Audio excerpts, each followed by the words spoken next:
Bonsoir à tous, je suis très heureuse de vous retrouver pour ce débat du deuxième tour de la primaire écologiste, le seul débat sur LCI. C'est un débat décisif, les enjeux sont très importants. Merci Sandrine Rousseau d'être avec nous. Je rappelle votre score, 25,14% au premier tour. Merci Yannick Jadot d'être avec nous, 27,70%. On se souvient qu'on a fait un débat avec les autres candidats, c'était il y a 15 jours. Alors pour le deuxième tour, même processus pour les électeurs, vous pourrez voter entre le 25 et le 28 septembre sur le site lesécologistes.fr. Nous sommes à 200 jours exactement du premier tour de la présidentielle. Alors on va évoquer ensemble votre programme, vos valeurs, votre vision de la diplomatie, des relations internationales, des alliances, de la politique en général. Bon, c'est évidemment un débat et je vais vous demander d'échanger, de comparer vos programmes peut-être parce que les électeurs doivent décider cette fois-ci.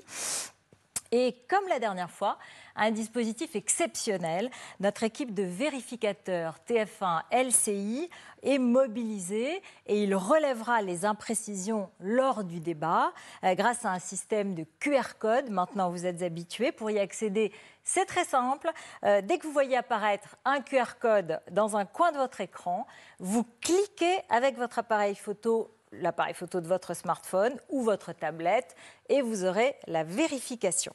Alors je vous le disais, merci à chacun d'être présent. Il y a eu un tirage au sort qui a désigné Yannick Jadot pour répondre à la première question. 1 minute pour expliquer pourquoi est-ce qu'il faut voter pour vous plutôt que pour Sandrine Rousseau. Vous voyez, c'est très simple.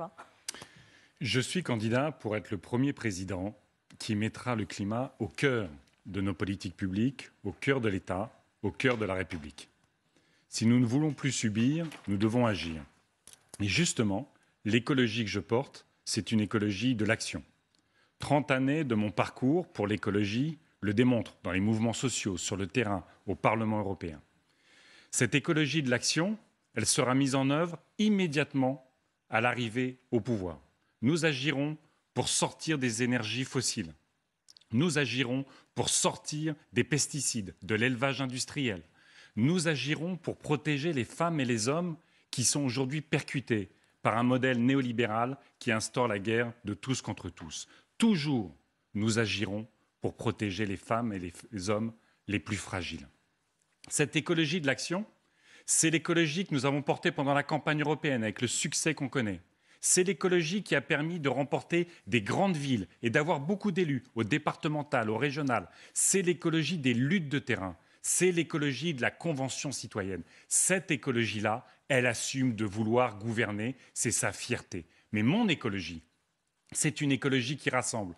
Parce que si nous ne transigeons pas sur le climat et la biodiversité, il va falloir agir avec toutes les forces vives de la société. Et enfin, mon écologie, c'est une écologie du collectif, avec l'ensemble des candidates et des candidats, avec les plus de 120 000 inscrites et inscrits à la primaire de l'écologie. Nous allons travailler, nous allons construire le projet, nous allons faire campagne, nous allons gouverner. Et ensemble, nous pouvons et nous allons gagner. Sandrine Rousseau, pourquoi vous ? Bonsoir à tous et toutes. Alors, ce qui se joue ce soir ici, ça n'est pas la primaire des écologistes en réalité. Ce qui se joue ici, on le sait tous et toutes, c'est la présidentielle 2022. Et si on joue la présidentielle 2022 ici, sur ce débat ce soir, eh bien, il nous faut regarder en face les choses. Et la gauche écologiste, aujourd'hui, dans le paysage actuel, perd cette présidentielle. Et donc, pour le débat du premier tour, la radicalité a été au cœur des débats.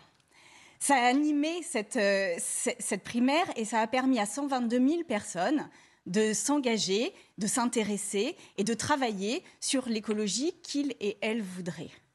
Alors j'entends ici ou là que la seule radicalité finalement que l'on voudrait mettre en œuvre, c'est une radicalité qui permet de gagner la présidentielle. Moi, je ne suis pas d'accord avec ça. Je pense que la radicalité est importante pour gagner, mais qu'elle est surtout importante pour transformer.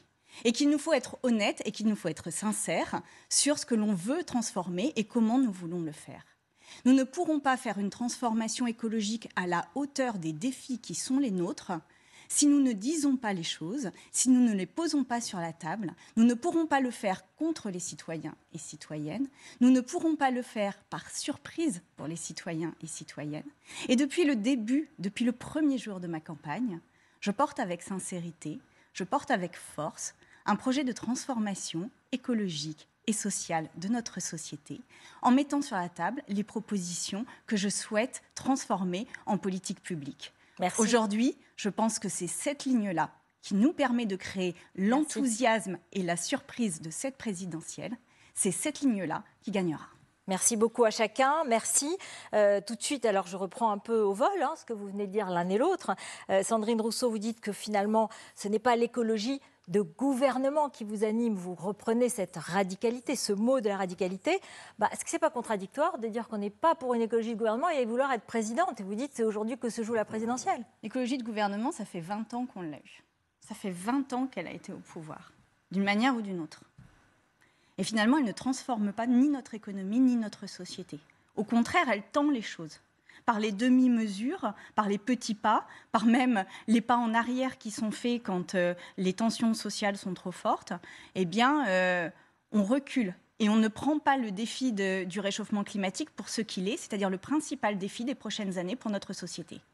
Et aujourd'hui, je pense que précisément, il nous faut amener autre chose dans le débat politique et dans cette présidentielle et affirmer les valeurs au nom desquelles on va faire cette transformation.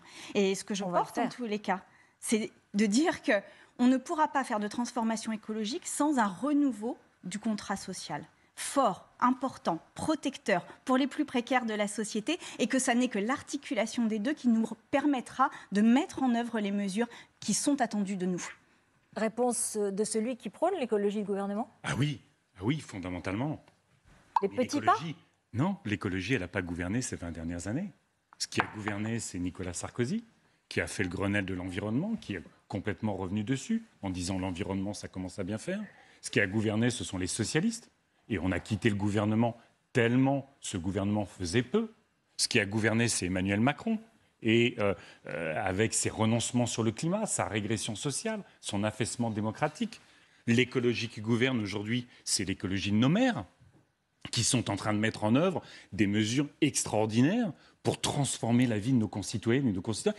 Ils le revendiquent, nos maires, de vouloir gouverner. Parce que si on fait de la politique, on l'a fait pendant des années pour alerter, pour témoigner, pour essayer d'animer le mouvement social. Notre responsabilité aujourd'hui, c'est d'accéder aux responsabilités, donc d'accéder au gouvernement pour gouverner. Et justement, mettre en œuvre les grandes politiques. Pourquoi je veux être président de la République ? Notre responsabilité, ça n'est pas de faire des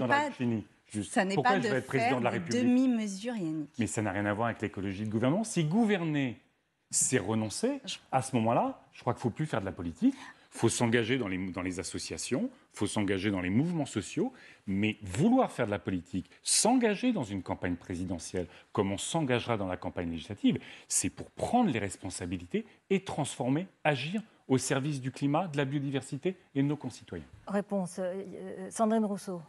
L'écologie de gouvernement que tu proposes est une écologie qui ne va pas au bout du chemin. Et c'est en cela que je te dis que le gouvernement n'est pas supérieur aux objectifs que nous nous fixons. Aujourd'hui, nous avons absolument besoin de transformer notre société. Et donc, pour y arriver et pour obtenir les résultats qui sont attendus de nous et que le GIEC nous préconise, eh bien, il va nous falloir prendre des mesures fortes, radicales, porter des mesures qui soient transformatrices profondément de notre société. On les porte à la présidence de la République, mais on les porte dès la campagne, Yannick. On les porte maintenant. On assume le fait qu'il faille décroître la quantité de biens consommés, qu'il faille transformer profondément notre système productif. On assume le fait qu'il nous faut un État social et protecteur. On assume le fait qu'il faille contrôler les entreprises pour que les entreprises les plus polluantes ne puissent pas continuer à polluer comme elles le font actuellement. Nous assumons le fait de protéger les plus précaires de la société et nous assumons aussi le fait que tout cela sera un ensemble de contraintes, certes d'opportunités, certes de nouvelles sociétés, certes d'une nouvelle manière de vivre ensemble, mais aussi un ensemble de contraintes qu'il va nous falloir accepter ensemble. Et on ne peut pas aller et se présenter à la présidentielle sans assumer ce parcours-là. Et ce que je dis aux Français et aux Françaises, c'est que moi, je veux qu'une présidente de la République écologiste porte justement une écologie au pouvoir, qui permettent en 5 ans de regarder nos enfants droit dans les yeux, qui nous permettent de dire que oui, nous avons fait les efforts qui étaient à notre portée pour pouvoir assurer leur avenir et le nôtre par la même occasion. Eh bien, pour cela, il nous faut, oui, mais pour cela, il nous faut dès à présent porter les choses. Et j'ai lu ton programme et je vois à quel point il n'y a pas de transformation suffisante pour permettre d'atteindre les objectifs du GIEC. On y reviendra dans le débat. D'accord. Quand je pose... alors, c'est intéressant parce que... Alors moi, c'est vrai que ça fait 30 ans que je suis sur le terrain. Je veux dire, ce modèle néolibéral, c'est assez amusant parce que hier, sur une radio... il y avait, ou c'était avant-hier, il y avait Geoffroy Roux de Bézieux qui disait lui-même, finalement, la mondialisation heureuse, ça n'a pas marché. Et José Bové m'appelle juste après en me disant, tu vois, on a gagné finalement. Le combat qu'on menait dans les années 90 contre l'Organisation mondiale du commerce, contre les traités de libre-échange. Et je continue à mener ce combat au Parlement européen contre les traités de libre-échange, contre cette prédation sur les ressources, contre cette mise en concurrence terrible des hommes et des femmes entre elles.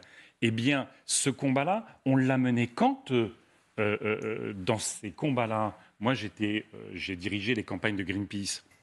On se prenait des boulons des pêcheurs pour défendre le thon rouge en Méditerranée. Eh bien, depuis, les stocks de thon rouge ont commencé à se reconstituer. Quant au Parlement européen, on s'est battu avec les pêcheurs de Boulogne, on s'est battu avec les associations comme Bloom pour interdire la pêche électrique. Mais c'est ça, être au gouvernement. C'est ça, assumer. Non, quand ça, c'est être activiste pour le coup, tu vois. Ah non, être au Parlement européen, c'est être législateur. Non, mais attends, se prendre des boulons sur le thon rouge, c'est intéressant. Se prendre des boulons sur le thon rouge, c'était se battre au Parlement européen pour bloquer l'accord d'investissement avec la Chine, parce qu'on ne supporte pas la répression sur les démocrates et le génocide sur les Ouïghours, c'est être législateur. Quand je veux... Mais pas de transformation. Elle a dit, Sandrine Rousseau, il n'y a pas de transformation. Ça veut dire qu'il y a des compromis dans votre programme ? Mais si on veut emmener toute la société, vous savez, je l'ai dit, il nous faut être à 1,5 degré maximal de réchauffement climatique. Donc il faut qu'on soit sur... Au niveau européen, moins 65% de réduction de nos émissions de gaz à effet de serre. J'ai annoncé la fin de l'élevage industriel, la sortie des pesticides. Si nous voulons protéger le vivant, si nous voulons protéger le climat, il va falloir emmener toute la société, tellement ça va être rapide. Et donc, moi, je veux travailler avec les syndicats, je veux travailler avec les entreprises, je veux travailler avec les paysans, je veux travailler avec les citoyennes et les citoyens de ce pays pour les mobiliser et qu'il n'y ait pas une coalition du refus. Notre ambition est telle qu'il va falloir trouver le chemin où tout le monde va se retrouver. Mais quand je dis, dans mon programme, tout euro d'argent public, chaque euro d'argent public sera conditionné au climat, à la justice sociale et maintenant aux renégociations salariales dans les branches où les salariés sont précarisés avec des statuts et de la souffrance au travail. Quand je dis que chaque euro d'argent public sera conditionné à l'égalité femmes-hommes, mais c'est un outil extraordinaire pour atteindre nos objectifs. Quand j'ai un plan d'investissement, c'est un outil extraordinaire pour réparer nos services publics et reconstruire notre économie. Donc il y a de la transformation ou pas ? Mais il y a enfin, moi, je vais vous présenter les mesures que je porte et puis vous mesurerez aussi la différence qu'il peut y avoir. Et pour le coup, moi, je suis économiste depuis 20 ans. Je fais des recherches sur l'écologie économique, sur l'économie écologique, et sur la précarité. Ça fait 20 ans que je regarde les chiffres. Ça fait 20 ans que je mets en œuvre des politiques sociales et des politiques environnementales aussi sur l'Université de Lille. Tu sais que l'Université de Lille est la seule université aujourd'hui en France à avoir une spécialisation sur les transitions et que je l'ai accompagné avec l'ensemble des membres de la direction de l'université, les transitions, les transformations de notre société, et que ça va être un pôle européen de recherche sur ces transformations et sur ces transitions, et que précisément dans les recherches que j'ai menées, je les ai menées au plus près du terrain. Et par ailleurs, j'ai un militantisme de terrain, et je te reconnais ce militantisme de terrain. Simplement qu'aujourd'hui, il nous faut passer d'un discours qui consiste à dire que tout le monde et tout le monde va accepter la transition écologique à mon sens, un discours qui consiste à dire que voilà les objectifs que nous devons nous fixer. Comment y arrivons-nous ? Comment faisons-nous pour y arriver? Et aujourd'hui, je crois qu'il faut assumer le fait que oui, il va y avoir des intérêts qui seront confrontés à cela. Je pense que quand on transforme l'agriculture, eh bien, il y a des agriculteurs qui s'opposeront aux mesures que... Et donc ça veut dire qu'est-ce qu'on fait avec eux? Aujourd'hui, il nous faut assumer les choix dès à présent, dire que nous sortirons des pesticides de synthèse dans les 5 années. J'ai regardé ton programme, par exemple, il n'y a pas de date sur la sortie des pesticides. Moi, je dis, c'est en 5 années qu'on doit le faire. On doit sortir du glyphosate dès maintenant. On doit sortir des néonicotinoïdes dès la prise de fonction. Et cela, en fait, ça permet d'arriver au pouvoir avec une légitimité, la légitimité de celles et ceux qui ont dit ce qu'ils allaient faire complètement et dans l'ampleur dans laquelle ils allaient le faire. Et je suis heureuse des combats que tu as menés au Parlement européen et je pense que tu as obtenu des victoires. Aujourd'hui, il s'agit de transformer la société complète dans cette victoire. Et je rappelle qu'aux dernières élections, les dynamiques dont tu as parlé sur les municipales sont des dynamiques citoyennes. C'est-à-dire que parce qu'on a porté un discours différent, parce qu'on a incarné de manière différente aussi la fonction, parce qu'on a raconter un récit différent aux personnes qui se sont mobilisées, eh bien, on a réussi non seulement à combattre l'abstention, mais en plus à porter des valeurs innovantes et des propositions innovantes jusqu'au sommet des villes. Ce que je te dis là, c'est que moi, je pense qu'il faut le dire aujourd'hui. Oui, nous sortirons des pesticides dans 5 ans. Parce que sinon, eh bien, nous continuerons à perdre des oiseaux. Nous continuerons à perdre la biodiversité des sols. On va venir au programme. On a absolument besoin de cela aujourd'hui. Je suis convaincu qu'il faut sortir des pesticides. Non, mais elle a l'air de dire qu'il faut assumer. Ça veut dire que vous n'assumeriez pas. C'est ça que vous dites. Il faut assumer. Il faut assumer la difficulté, il faut assumer les efforts, il faut assumer de dire la vérité. Que ce sera dur, c'est ça? Que ce sera dur? Je pense qu'il faut assumer le fait que ce ne sera pas si simple que ça, mais y compris pour nous. Mais je ne sais pas qui a dit que c'était simple. Encore une fois, quand on voit l'ampleur des transformations engagées, il va falloir changer nos modes de production, sortir du jetable, du gaspillage, de l'obsolescence programmée. Et moi, je propose par exemple une TVA qui soit modulable. Donc, par exemple, sur le bio, c'est 0%. Sur ce qui est réparable, l'électroménager, les vélos, les vêtements, on soit à 5,5. C'est ce qu'ont fait les Verts suédois. Ça permet d'accélérer cette économie circulaire, cette économie de la réparation, de la réutilisation, du recyclage. Et donc, il va falloir changer nos modes de vie, nos modes de transport. Et personne ne dit que c'est simple. Personne ne dit... Mais moi, j'ai même été espionné par EDF. Donc, les lobbies et les adversaires, je les connais. Ça fait 30 ans que je les pratique. Les adversaires de la FNSEA, les adversaires de Total, des énergies fossiles, du nucléaire, les adversaires de la chimie, on les connaît. Il va falloir les extirper de nos politiques publiques. Mais à partir du moment où on lancera un cap, on fixera un cap qui sera très clair sur quels sont les objectifs à atteindre, eh bien oui, il va falloir passer des contrats avec les agriculteurs. Et ça tombe bien, on a 9 milliards d'euros d'argent public européen, ça s'appelle la politique agricole commune, plus 3 milliards de politique agricole française. On a donc 12-13 milliards pour accompagner les agriculteurs. Mais moi, je veux discuter avec ces agriculteurs, parce que les agriculteurs sont les travailleurs de la nature. Alors évidemment, il y en a qui vont bloquer, il y en a qui n'ont pas intérêt, il y en a qui jouent la mondialisation et qui se moquent que les éleveurs disparaissent ou que des paysans se suicident de surendettement ou d'un modèle productiviste insupportable. Mais il va falloir passer contrat que nos collectivités, nos maires commencent déjà à faire en disant « Vous alimentez ma cantine en bio. Eh bien, pendant 3 ans, je vous aide dans votre transition en bio et je paye déjà le bio. » Passer contrat, vous dites passer contrat. Sandrine Rousseau, vous dites on impose. Si j'essaye de comprendre, de suivre votre raisonnement.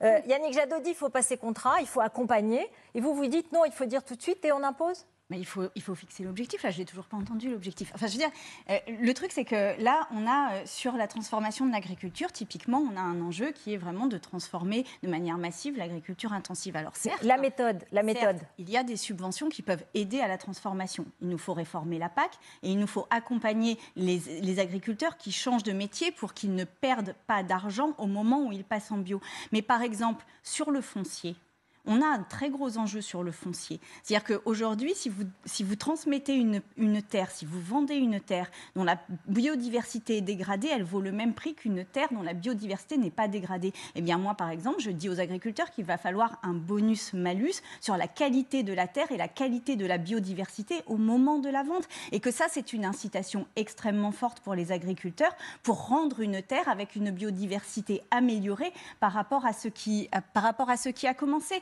Et que ça n'est pas juste une transformation de la PAC, ce qui est indispensable, mais ça passe aussi par des aides individuelles aux agriculteurs, une formation, du protectionnisme à l'entrée aux frontières de l'Europe et un bonus-malus sur les terres. Un mot pour conclure ce chapitre un peu de questions générales. Sandrine Rousseau, vous avez dit que votre moteur, c'était l'humiliation, c'était la réponse à l'humiliation, c'était le moteur de votre engagement. Est-ce que c'est un moteur, c'est votre moteur, enfin, quel est le vôtre? Et est-ce que c'est un moteur suffisant pour être président? Mais d'abord, ça a été un déclencheur, ça n'a pas été un moteur, mais d'accord, un déclencheur. Un déclencheur. Et vous alors? Il y a beaucoup de colère dans notre pays aujourd'hui, beaucoup d'inquiétude quand on voit y compris les enquêtes sur l'anxiété des jeunes. C'est terrible, c'est dramatique, et les parents qui pensent que leurs enfants vivront moins bien qu'eux. Notre responsabilité quand on est politique, c'est certainement pas d'instrumentaliser ces colères, c'est certainement pas ce que fait la droite, y compris le gouvernement, évidemment l'extrême droite, de transformer ces peurs, de les manipuler en panique identitaire. Bientôt, on va avoir des débats sur les prénoms, c'est totalement débile. Et donc, nous, notre responsabilité, c'est d'apporter des réponses, c'est d'apporter des solutions. Moi, mon moteur, quand on a gagné sur la pêche électrique, c'était avec les pêcheurs qui avaient gardé leur bateau artisanal et qui avaient gardé leur histoire. Mon moteur, c'est quand on a gagné sur les OGM et on a été les arracher pour obtenir l'interdiction des cultures en OGM. Mon moteur, c'est quand le jour où on a gagné sur Notre-Dame-des-Landes, eh bien, j'étais avec les paysans, avec les occupants de Notre-Dame-des-Landes, pour fêter ce combat citoyen. Mon moteur, c'est quand hier, j'étais à Sevran, sur une entreprise qui s'appelle Cycleterre. C'est une entreprise qui récupère les terres de l'excavation pour faire le Grand Paris. Ils en font des briques de construction. C'est exceptionnel du point de vue de l'empreinte carbone, du point de vue de l'empreinte environnementale généralement. Et ils sont ancrés sur le territoire à Sevran. Ils font de l'insertion. Ils créent de l'emploi. C'est votre moteur. C'est ça le moteur. Alors, C'est ce que les femmes et les hommes font d'extraordinaire dans ce pays, dans les associations, dans les centres de recherche, dans les entreprises, et que notre rôle, c'est que souvent, ces personnes, leurs initiatives, sont en marge des politiques publiques. Moi, mon moteur, c'est de mettre tout ça au cœur des politiques publiques, parce que ça peut aller très très vite. Je vous propose 40 secondes pour me dire, parce que vous m'avez dit c'est le déclenchement. Mais alors donc le moteur, c'est quoi? Excusez-moi, c'est un peu technique, c'est un peu mécanique. Enfin, 40 secondes. Le moteur, c'est de faire en sorte que notre société change. Moi, quand j'ai dénoncé les violences, et c'est ce qui a été à l'origine de l'humiliation, c'est ce qui a permis, c'est ce qui a été le déclencheur en tous les cas.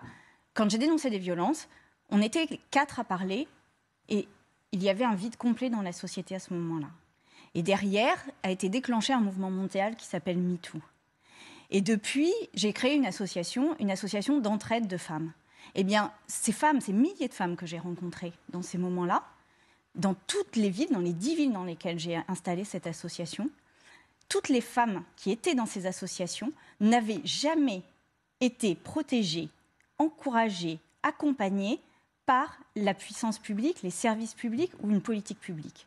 Et quand j'étais dans ces réunions, ce que je me disais, c'est que comment se fait-il que des femmes qui ont à ce point-là besoin de santé, de justice, de police, pourquoi ces femmes-là sont complètement exclues des politiques publiques? Et c'est ça mon moteur aujourd'hui, c'est de leur redonner à elles la dignité. Et au-delà d'elles, de redonner à toutes les personnes qui se sentent exclues des politiques publiques une place dans la société, une inclusion dans cette société. Et ce moteur-là, eh bien finalement c'est un combat d'une vie, c'est le combat de nos vies. Et c'est extrêmement c'est extrêmement puissant pour aller jusqu'à l'Élysée.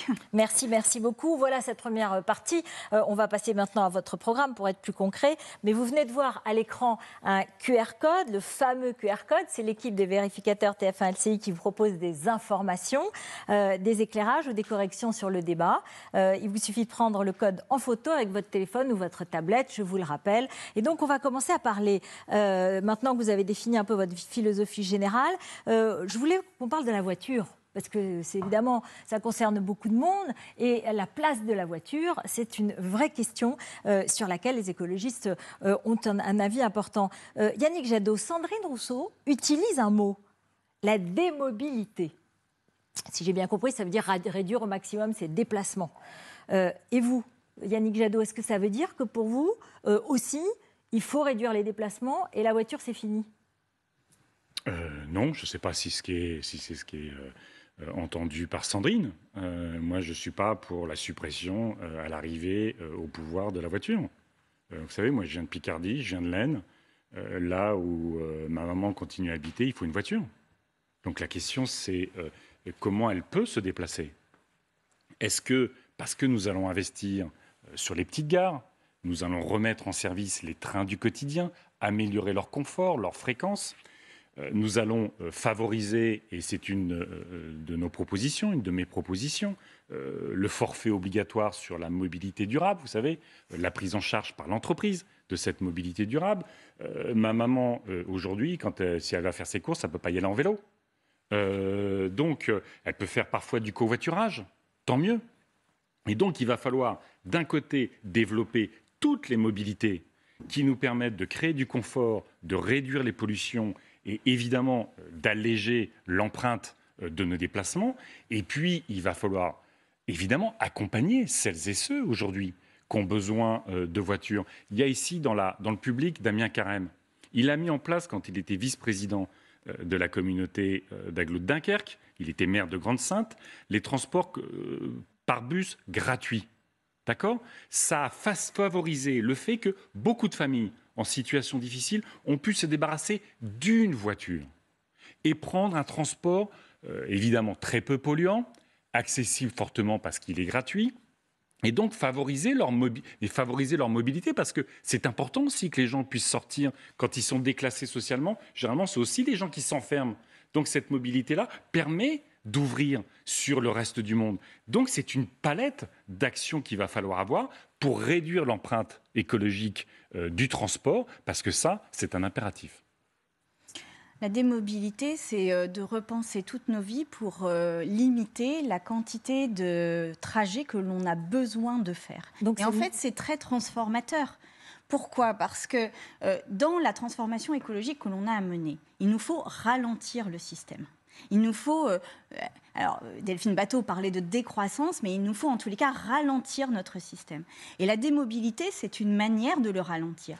C'est le fait de ne pas multiplier les déplacements, par exemple, pour aller déposer les enfants à la crèche, aller faire ses courses et puis ensuite aller au travail. Il y a 42% des trajets de moins d'1 kilomètre qui se font en voiture. Et si vous regardez pourquoi ils se font en voiture, c'est parce qu'il y a plusieurs étapes qui doivent être faites après ce trajet-là pour déposer les enfants à la crèche, faire les courses, etc.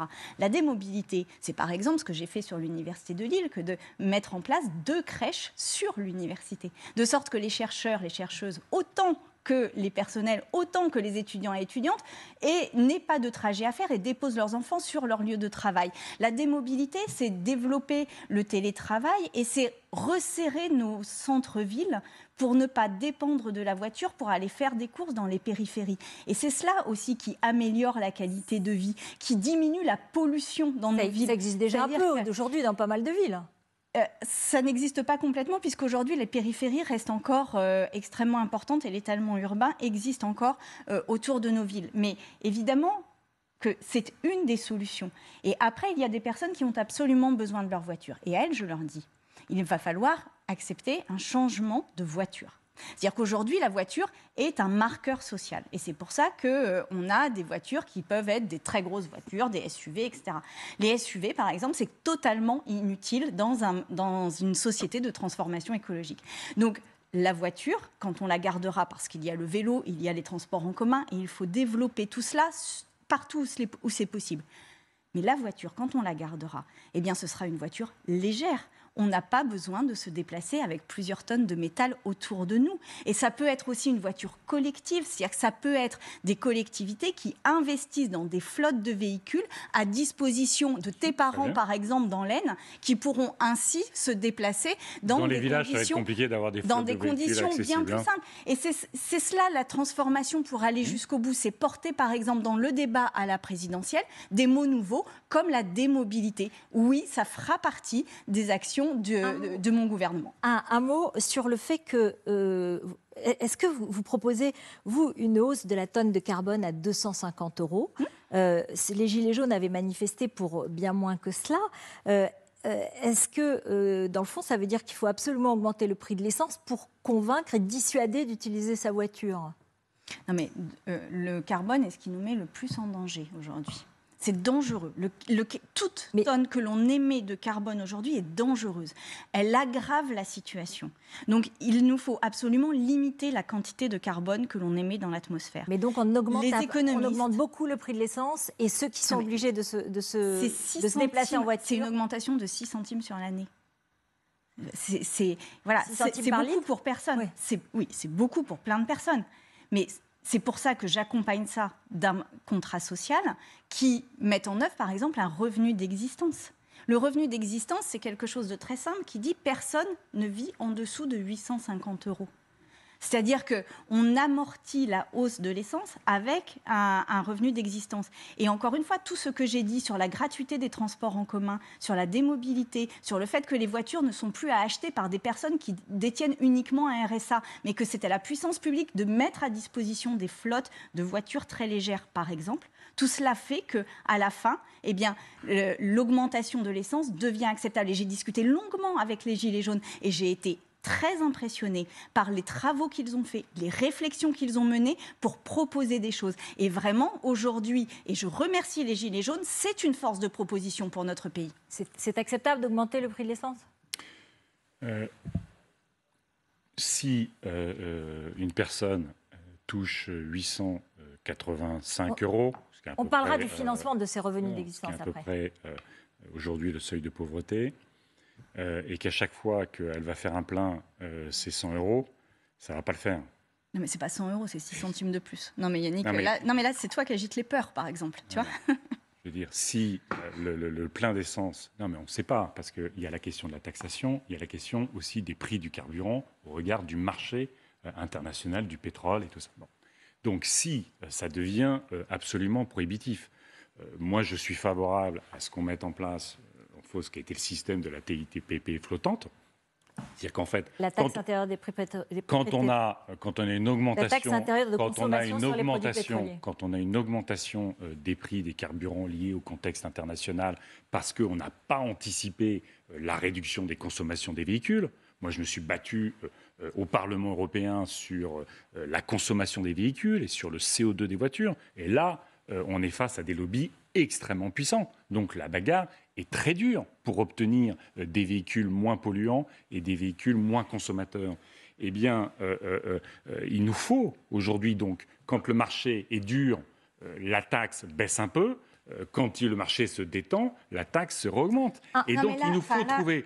Je vais essayer de finir. Il nous faut trouver un système qui, encore une fois, accompagne celles et ceux qui ont aujourd'hui besoin de leur voiture. C'est à la fois, évidemment, soutenir tout ce qui relève d'accéder à des véhicules moins consommateurs, plus légers. C'est évidemment, je l'ai dit, le forfait obligatoire de mobilité douce. C'est évidemment pour les systèmes de rétrofit, par exemple. Vous avez une voiture, vous avez un moteur thermique, vous le changez avec un moteur électrique. C'est bien pour les artisans, ça peut être extrêmement intéressant pour favoriser cet accompagnement. Et puis c'est vrai, moi je suis pour un moratoire sur la construction de zones commerciales en périphérie. Si on veut défendre nos commerces de centre-ville, il nous faut un moratoire sur les zones commerciales de centre-ville. Pour ne pas être obligé d'y aller. J'ai fini mon développement. Ouais. Il nous faut avoir des services publics de proximité. Quand on se bat sur des maisons de santé à moins d'une demi-heure ou idéalement à moins d'un quart d'heure, quand on se bat effectivement pour relocaliser l'économie et donc avoir des entreprises de proximité, des services de proximité, c'est réduire les transports et le coût des transports. Le dernier mot sur cette question, en un mot, Sandrine Rousseau. Non, mais là, je trouve qu'on est typique dans notre différence. Et finalement, c'est très bien parce que du coup, ça s'expose. C'est que toi, tu dis, on ne peut pas avoir un plein à 100 €. Et moi, je dis aux personnes, mais avec l'ensemble des mesures que je mets, vous payerez moins d'essence après que ce que vous payez aujourd'hui. Et donc, ce que tu fais, c'est qu'en fait, tu agites une forme de peur sur l'écologie. Et quand tu dis un moratoire sur les centres commerciaux, moi, je te réponds qu'aujourd'hui, nous n'avons plus besoin de centres commerciaux en périphérie. Ça n'est pas un moratoire, c'est un arrêt complet des centres commerciaux en périphérie. Oui, mais qu'est-ce que vous faites des gens qui y travaillent? Parce que là, depuis un moment, on parle de gens, mais qu'est-ce que vous faites des gens qui y travaillent? Comment on opère la transformation? Comment on leur dit du jour au lendemain? Parce que comme vous voulez... Non, mais quand je dis un arrêt, c'est un arrêt des nouvelles constructions des centres commerciaux. D'accord, je crois que c'était un arrêt aujourd'hui. C'est un arrêt des nouvelles constructions. Pourquoi? Parce qu'il y a un enjeu majeur en France qui est d'arrêter la bétonisation. On est un des pays qui avons un rythme de bétonisation parmi les plus élevés d'Europe. Donc, ça n'est pas un moratoire, c'est affirmer dès aujourd'hui qu'il n'y aura plus de construction en périphérie des villes, de centres commerciaux, autant que de hangars et d'entrepôts Amazon. Parce que ça n'est pas le modèle de société, ça n'est pas le modèle économique que nous souhaitons. Le nucléaire, c'est évidemment une question, c'est évidemment la grande question en France sur l'énergie. Vous vous dites, Sandrine Rousseau, il faut en sortir le plus rapidement possible. Alors, c'est quand, précisément quand même? Ça veut dire comment vous datez précisément? Et puis, si j'habite à Chinon, à Flamanville, dans d'autres villes où il y a des centrales nucléaires, qu'est-ce que je deviens? Alors, la sortie du nucléaire, je me fonde sur plusieurs scénarios qui ont été proposés, notamment par l'ADEME ou par Negawatt, et qui proposent une sortie du nucléaire d'ici 2050 au maximum, et en 2050, un mix énergétique complètement donc 26 ans. renouvelable. Oui. L'enjeu qu'il y a, c'est en fait la prolongation de certains réacteurs. C'est pour ça qu'on en parle autant aujourd'hui.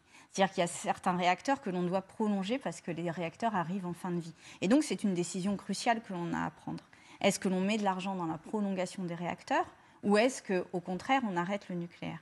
Moi, je vous dis, aujourd'hui, on doit arrêter le nucléaire. Parce que dès lors que vous continuez et que vous poursuivez des centrales en fin de vie, eh bien, vous ne pouvez pas entrer ni dans une sobriété énergétique, ni dans vous n'utilisez pas l'argent que vous mettez dans la prolongation des centrales dans le développement du mix énergétique. Mais ça, là-dessus, je pense qu'on est d'accord. C'est-à-dire qu'aujourd'hui, on regarde le nucléaire uniquement en regard du CO2 que ça émet dans l'atmosphère et que ça en émet moins que d'autres énergies. Mais le nucléaire, ce sont aussi des déchets. Ce sont aussi des centrales qu'aujourd'hui, on ne sait pas démanteler. Et pour répondre à votre question sur Cherbourg, aujourd'hui, le démantèlement des centrales est une source d'emploi. Et aujourd'hui, on ne sait pas faire. Donc, moi, je voudrais qu'il y ait une filière d'excellence de démantèlement des centrales nucléaires en France, puisqu'on a ce génie nucléaire que l'on a développé depuis maintenant 50 ans. Eh bien, développons aussi ce génie du démantèlement, puisque une grande partie des centrales d'Europe vont devoir être démantelées. 220 000 emplois directs ou indirects liés à la filière nucléaire. Vous, c'est dans 15 ou 20 ans, donc vous êtes d'accord à peu près sur les délais ou il y a une autre méthode pour sortir du nucléaire? La méthode pour sortir du nucléaire, c'est d'investir massivement sur les économies d'énergie et notamment investir massivement sur la rénovation de nos bâtiments. Ce que je propose dans mon programme, c'est 10 milliards d'euros par an sur la rénovation thermique de nos bâtiments et de prendre en charge à 100% pour les 2 millions de familles qui sont à la fois en précarité énergétique et qui vivent dans des passoires énergétiques. Qu'est-ce qui se passe quand on vit dans une passoire énergétique? C'est les enfants qui sont malades plus souvent que les autres. C'est l'inconfort parce qu'on a très froid l'hiver, on peut avoir très chaud l'été, c'est parfois insalubre. Donc on baisse la consommation d'énergie, d'accord? On baisse la consommation et ça peut aller jusqu'à 500-600 € d'économie par an. Donc ça, c'est pris en charge pour ces familles-là, c'est pris en charge à 100%. Donc les économies d'énergie, et notamment en France, on est un des pays, ou le pays européen, où on a le plus de chauffage électrique. Donc investir sur les économies d'énergie, c'est baisser notre consommation d'électricité. Et puis on déploie les énergies renouvelables. Ok, mais comment on sort du nucléaire et comment on reconvertit les emplois, 220 000 emplois? À partir du moment où vous baissez votre consommation d'énergie, il va y avoir d'autres augmentations de la consommation électrique, notamment l'électrification d'une partie du parc automobile. Bon, voilà. Mais si on réduit notre consommation dans le bâtiment, si on déploie les énergies renouvelables, eh ben, on peut, de manière extrêmement responsable et rapide, fermer les centrales nucléaires les unes après les autres. Ce qui est important, c'est l'anticipation, c'est le signal, c'est le cap qui est fixé. Pourquoi ça s'est mal passé au niveau de Fessenheim? Parce que pendant longtemps, EDF est resté totalement sûr, on ne fermera pas, on ne fermera pas, on ne fermera pas. Alors que les écologistes, notamment en Alsace, ont toujours proposé un plan d'évolution, un plan de sécurisation professionnelle, un plan de conversion industrielle. Si on arrive à faire ça, l'Allemagne le fait, ça ne l'empêche pas d'engager la sortie du charbon. On crée beaucoup plus d'emplois dans les énergies renouvelables. Pour un emploi dans le nucléaire, on a 3 emplois dans les énergies renouvelables. Et on a des énergies renouvelables aujourd'hui qui sont, quand on regarde le nucléaire qui va être construit à Flamanville, 20 milliards un réacteur, 17 milliards de surcoût, personne n'est responsable. Vous avez vu un responsable de 17 milliards de surcoût venir à la télé ou devant un jury ou un tribunal, une mission d'enquête s'expliquer? Personne. Eh bien, les énergies renouvelables sont beaucoup moins chères. C'est des énergies sur nos territoires et c'est des énergies qui créent plus d'emplois. Notre nouveau thème, le bien-être animal, c'est une question qui est vraiment un peu au centre et qui intéresse tous les Français. Yannick Jadot, vous proposez la création d'un ministre du bien-être animal. Oui. Vous voulez aussi interdire l'élevage en cage et les élevages d'animaux à fourrure. C'est quoi ce ministère? Quel est son périmètre? De quelle façon il va agir? De quelle façon il va intervenir? Il y a beaucoup de sujets qui sont liés au bien-être animal. C'est évidemment la question de l'élevage industriel, on en a parlé. Il faut en sortir, c'est abominable. L'élevage qu'il faut immédiatement arrêter, vous savez, c'est cet élevage qu'on ne voit qu'à travers les vidéos d'L214. Quand vous baladez à la campagne, c'est jamais les élevages que vous voyez que les bâtiments. Donc il faut arrêter ces élevages-là, y compris parce que les éleveurs, le plus souvent qui travaillent dans cet élevage industriel, sont des éleveurs très mal rémunérés. Donc, et on les nourrit avec du soja qui vient détruire l'Amazonie. Franchement, c'est perdant, perdant, perdant. Donc, il nous faut interdire la construction de ces élevages industriels. Il nous faut interdire les élevages en cage. Vous savez quelle est la place d'une poule dans son élevage en cage? C'est ça. C'est ça, et vous rajoutez une carte postale. Toute sa vie, elle va pondre dans une cage comme ça. Donc il faut arrêter. Donc c'est l'élevage industriel. C'est évidemment la chasse. Quand vous avez un président de la République qui est prêt à sacrifier 113 500 oiseaux protégés par la loi parce que menacés de disparition, pour les sacrifier à un lobby cruel, eh bien c'est ça aussi. C'est sortir des chasses traditionnelles, sortir progressivement de la chasse. C'est évidemment les animaux de compagnie, leur donner des droits. On a vu cet été, avec le Covid, beaucoup de familles avaient adopté des animaux. Ils les ont foutus sur l'autoroute parce que ça ne leur satisfaisait plus. Eh bien, il faut arrêter tout ça. Et ce ministre-là, cette ministre-là, aura la responsabilité sur le transport des animaux, sur les abattoirs, sur les dauphins. 2000 dauphins qui se sont échoués sur nos plages en Atlantique du fait des prises accessoires de la pêche. Eh bien, c'est tout ça qu'il faut arrêter. Sandrine Rousseau, vous êtes pour un renforcement du statut juridique des animaux, oui. La reconnaissance des animaux comme des êtres vivants doués de sensibilité. Donc, du coup, il y a une différence entre vos deux approches ou pas? Alors, elles se rejoignent sur le fait que moi aussi, je veux sortir de l'élevage industriel. Je veux aussi réformer le transport, les conditions d'abattage aussi dans les abattoirs, parce que les abattoirs, les hommes comme les animaux, ils sont quand même extrêmement maltraités. Et puis, il y a évidemment aussi quelque chose autour de la recherche, parce qu'aujourd'hui, les conditions éthiques d'utilisation des animaux dans la recherche ne sont pas satisfaisantes et qu'il faut aller vers une fin de l'expérimentation animale dans la recherche. Et je dis ça en étant chercheuse et je dis ça en sachant que mes collègues chercheurs, notamment en biologie animale, vont sans doute, et en santé, vont sans doute regarder ça de manière assez difficile. Mais aujourd'hui, on ne peut pas, et d'ailleurs, on a limité le nombre d'animaux qui sont utilisés dans les laboratoires de recherche, mais il va falloir aller au-delà des mesures actuelles. Ce que je voulais dire et ce que je veux dire par le statut juridique, c'est que, en fait, aujourd'hui, la nature n'a pas de statut dans notre code civil et dans notre droit pénal. On a certes un écocide, mais qui a été tellement affaibli qu'un écocide, ça n'a pas de sens si on le garde comme ça. Donc moi, ce que je voudrais, c'est qu'on trouve les moyens juridiques, et il y avait Valérie Cabane qui travaille dessus et qui fait des propositions extrêmement intéressantes, les voies juridiques pour reconnaître à la nature un statut juridique, que ce soit des écosystèmes complets ou que ce soit une personnification juridique des animaux. En l'occurrence, ça s'est fait dans l'histoire de France. C'est-à-dire qu'au Moyen-Âge, les animaux avaient une personnalité juridique. Et quelles conséquences, par exemple, juste en un mot, quelles conséquences on ne va pas retourner au Moyen-Âge, mais l'idée, c'était que les animaux pouvaient avoir des procès contre les hommes, les humains contre les animaux, et qu'il y avait des avocats commis d'office pour les animaux. Alors, on ne va pas revenir ici, mais en tous les cas, reconnaître aux animaux une sensibilité, des capacités cognitives et des capacités d'adaptation, c'est aussi nous reconnaître, nous, parmi le vivant. C'est nous reconnaître un parmi le vivant. Et ça n'est pas faire de distinction qui, aujourd'hui, est bien trop importante entre les hommes d'un côté, les humains d'un côté, et tout le reste des êtres vivants. Et nous n'avons, je le répète, parce qu'après une année et demie de Covid, nous n'avons qu'une seule santé. Et donc, nous n'avons qu'une seule planète, nous n'avons qu'un seul écosystème global. Et donc, nous ne sommes pas au-dessus, nous ne sommes pas différents d'autres êtres vivants dans notre biologie. Donc il faut juste reconnaître à ces animaux la capacité aussi à pouvoir être protégés au nom de notre droit. Merci. Il n'y a plus de différence.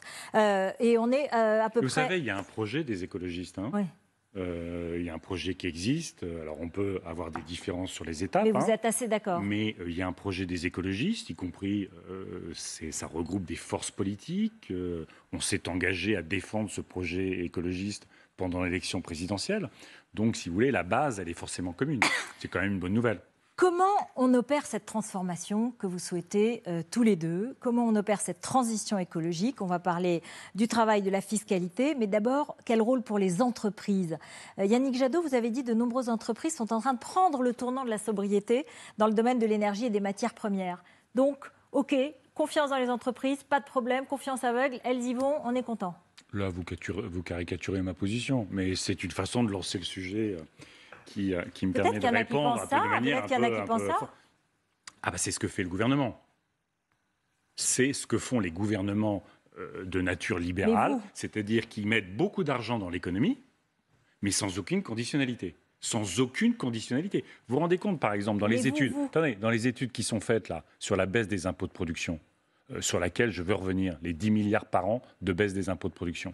Ça bénéficie à des entreprises qui émettent 25% de plus de CO2 que la moyenne des entreprises. C'est-à-dire qu'on finance avec de l'argent public des entreprises qui sont plus polluantes que la moyenne. C'est là-dessus qu'il faut totalement revenir. Donc vous avez des entreprises, j'ai parlé d'une entreprise hier, Cycleterre, qui est dans le champ de l'économie. Donc vous choisissez... Dans le champ de l'économie sociale et solidaire, vous avez des entreprises à mission qui sont en train, avec leurs salariés, d'intégrer la question climatique, d'intégrer la question sociale ou d'autres sujets.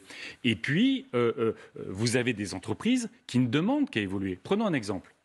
Non, mais c'est important de donner des exemples. Ferropem, entreprise qui fait en France du silicium avec des usines. Le silicium, on en a besoin pour les panneaux photovoltaïques, on en a besoin pour les batteries électriques, on en a besoin pour des aciers haute performance qui sont des aciers beaucoup plus légers. Parce que le repreneur, le propriétaire est quand même à moitié un brigand, c'est des usines fermes. Vous savez d'où on va faire venir le silicium?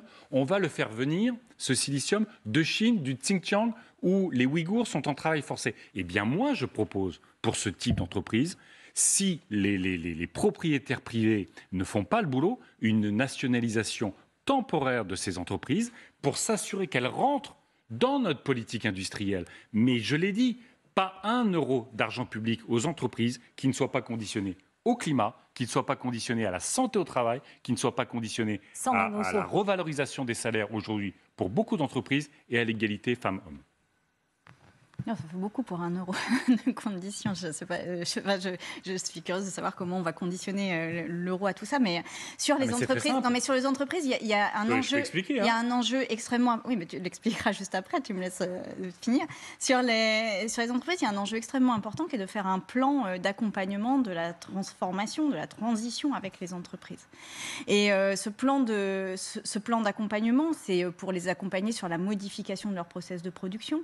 C'est pour les accompagner dans les mutations qu'ils ont et qu'elles ont à faire. Et c'est aussi pour les accompagner dans la diminution du temps de travail, mais j'y reviendrai. Et c'est pour ça que moi, ce que je souhaite, c'est qu'on déplace en fait la fiscalité sur les entreprises d'une fiscalité d'impôt sur les sociétés et sur le travail vers le CO2. Parce qu'en fait, aujourd'hui, le CO2, encore une fois, est largement gratuit. C'est ce que j'ai dit tout à l'heure et c'est pour ça qu'en tant qu'économiste, je vous dis il va falloir donner un prix parce qu'on sait bien que quand il n'y a pas de prix, on le gaspille. Et donc, il va falloir donner un prix. Et aujourd'hui, il y en a un, mais qui est extrêmement faible. Et donc, cette modification de la fiscalité des entreprises, ça permet 2 choses. Ça permet à la fois d'employer plus de personnes puisqu'on diminue les cotisations sur le travail. Et en même temps, ça permet de rendre cher ce qui nous met tous et toutes en danger. Et donc, ça oblige les entreprises à avoir des stratégies de diminution du carbone. Et par ailleurs, ça nous fait des recettes à nous ou que l'on peut redistribuer aux entreprises pour les accompagner dans les transformations qu'elles ont à faire. C'est cela que l'on doit faire. C'est-à-dire que l'on doit vraiment avoir un plan stratégique de modification en profondeur des process de production, du travail au sein des entreprises. Et pour cela, nous devons nous attaquer au cœur du sujet, c'est-à-dire la fiscalité et l'accompagnement, les subventions. Justement, la fiscalité, je rebondis parce que ce matin, sur un site qui s'appelle Blast, Sandrine Rousseau a dit « Je n'entends pas Yannick Jadot dire qu'il va taxer les plus riches ». Bah, tu n'as pas très bien lu le programme. Tu l'as pas si, lu à fond, ni sur l'euro, ni sur la conditionnalité de l'argent public, qui est quelque chose qui est très construit aujourd'hui. Il y a, y compris dans les entreprises, des rapports qu'on appelle de performance extra-financière.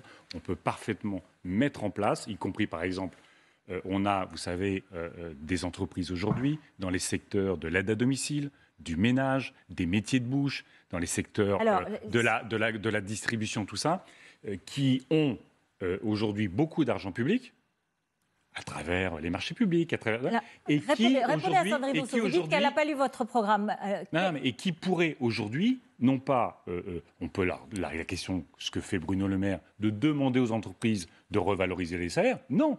À partir du moment où il y a de l'argent public, on peut imposer à ces entreprises une négociation par branche, une négociation sur la revalorisation des salaires, la revalorisation des statuts. Je vous parle de fiscalité parce que toute cette transformation écologique, elle coûte très très cher. Dans mon projet, tout le monde sur le la fiscalité, dit, tous les économistes le disent. Donc où est-ce que vous trouvez l'argent? Soyons clairs.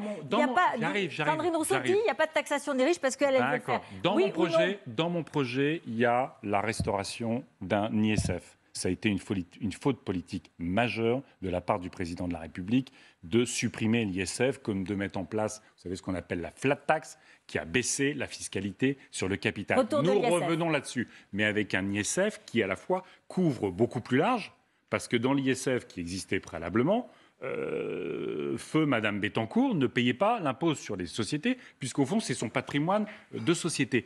Mais moi, je reprends l'idée d'Éric Piolle, qui est l'ISF climatique. Parce qu'une bonne partie du patrimoine financier des personnes les plus riches contribue au dérèglement climatique. Quand vous mettez de l'argent, par exemple, à la BNP, qui continue à investir sur les énergies fossiles, vos placements financiers dérèglent le climat. Donc il faut intégrer l'empreinte carbone des plus riches dans cet ISF pour que ce soit un ISF de solidarité, de redistribution, mais aussi un ISF qui réoriente totalement la finance sur la sortie du carbone. Vous avez eu la réponse à votre question ? L'ISF climatique, c'est une proposition d'Éric Piolle, et merci de l'avoir posée dans le débat d'ailleurs, à Éric Piolle, parce que c'était quelque chose d'important, mais ça vient de Greenpeace au départ. Et c'est quelque chose, en effet, qui porte sur le patrimoine, et on a un gros sujet sur le patrimoine, puisqu'aujourd'hui, c'est l'essentiel des inégalités en France qui portent sur le patrimoine. Mais ça ne dit rien du revenu. Ça ne dit toujours rien du revenu. Moi, je pense que Aujourd'hui, on doit... Mais non, mais après, c'était un choix. Si tu poses la question sans regarder mon projet de dire Yannick ne parle pas à la fiscalité des plus riches, je t'assure que j'ai tout lu. Je me permets de te conforter dans l'idée que, comme tous les écologistes, nous prévoyons le retour de l'ISF, la suppression de la flat tax, la mise en place d'une nouvelle tranche d'impôt sur le revenu. Et ça, c'est le programme des écologistes. Et c'est dans mon programme aussi. Ça n'est pas noté.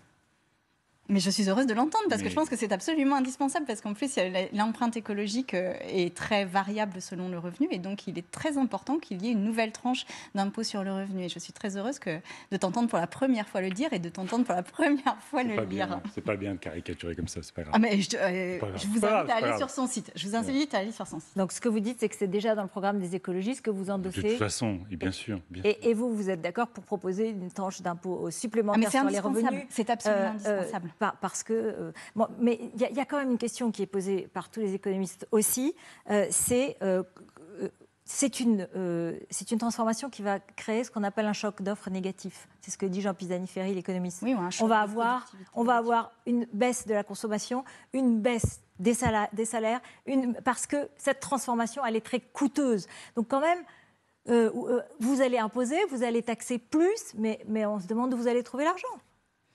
Aujourd'hui, il nous faut aller chercher l'argent sur des domaines qui ne sont pas encore suffisamment taxés et qui ne pèsent pas sur les ménages.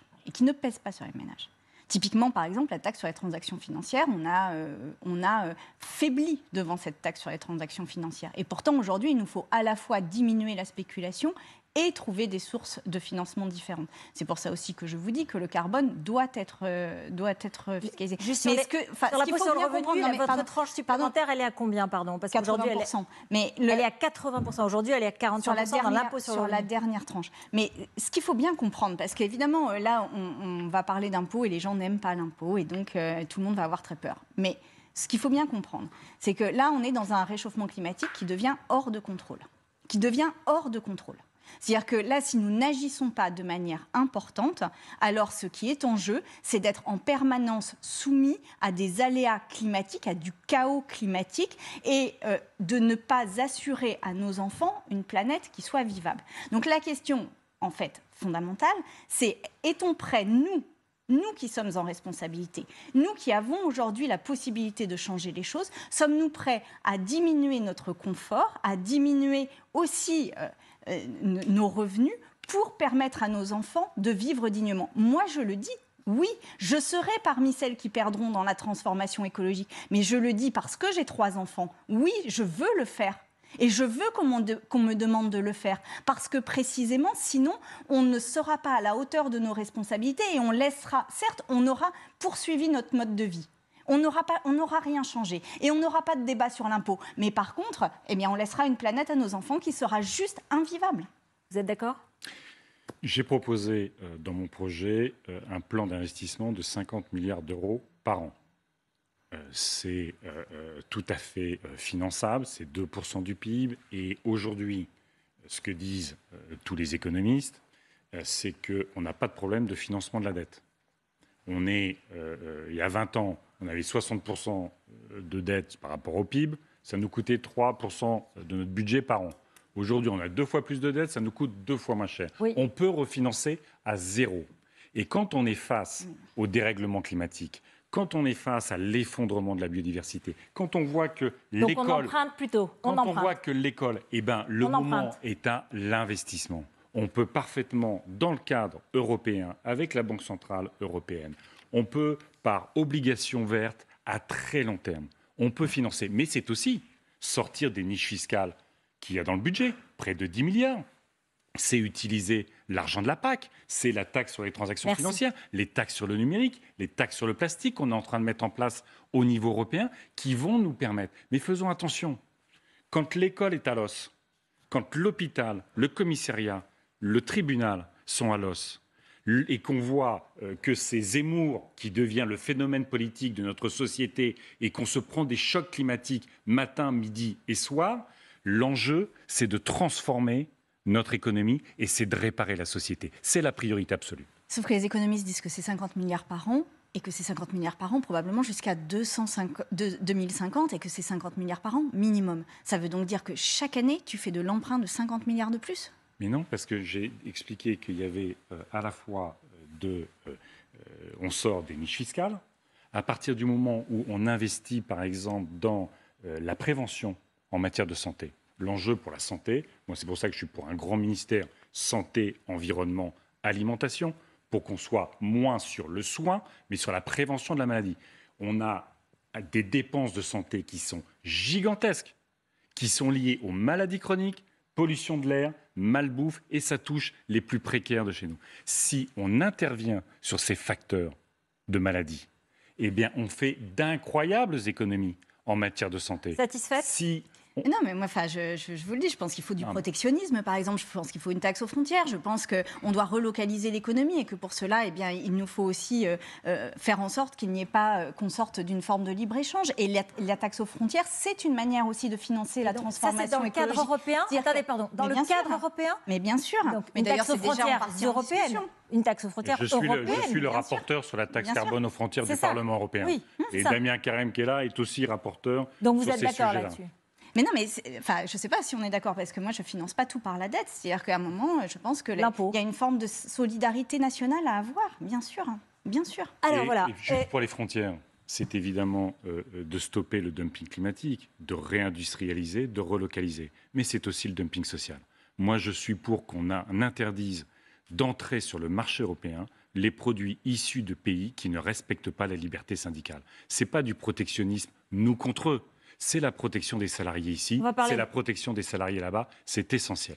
On va donner la parole à Loopsider, notre partenaire. Bonsoir Nesrine Slaoui. Loopsider, c'est un site avec une communauté très engagée sur les questions environnementales, sur les questions écologiques. À vous, Nesrine, vous avez 3 questions pour nos candidats. Peut-être qu'on peut commencer par Sandrine Rousseau. Bien sûr, bonsoir déjà à tous les deux. La première question, vous avez parlé tout à l'heure de la pêche à but commercial. Là, c'est la pêche de loisirs. Est-ce que vous comptez interdire tout simplement la pêche de loisirs? C'est une des questions d'un abonné sur Instagram.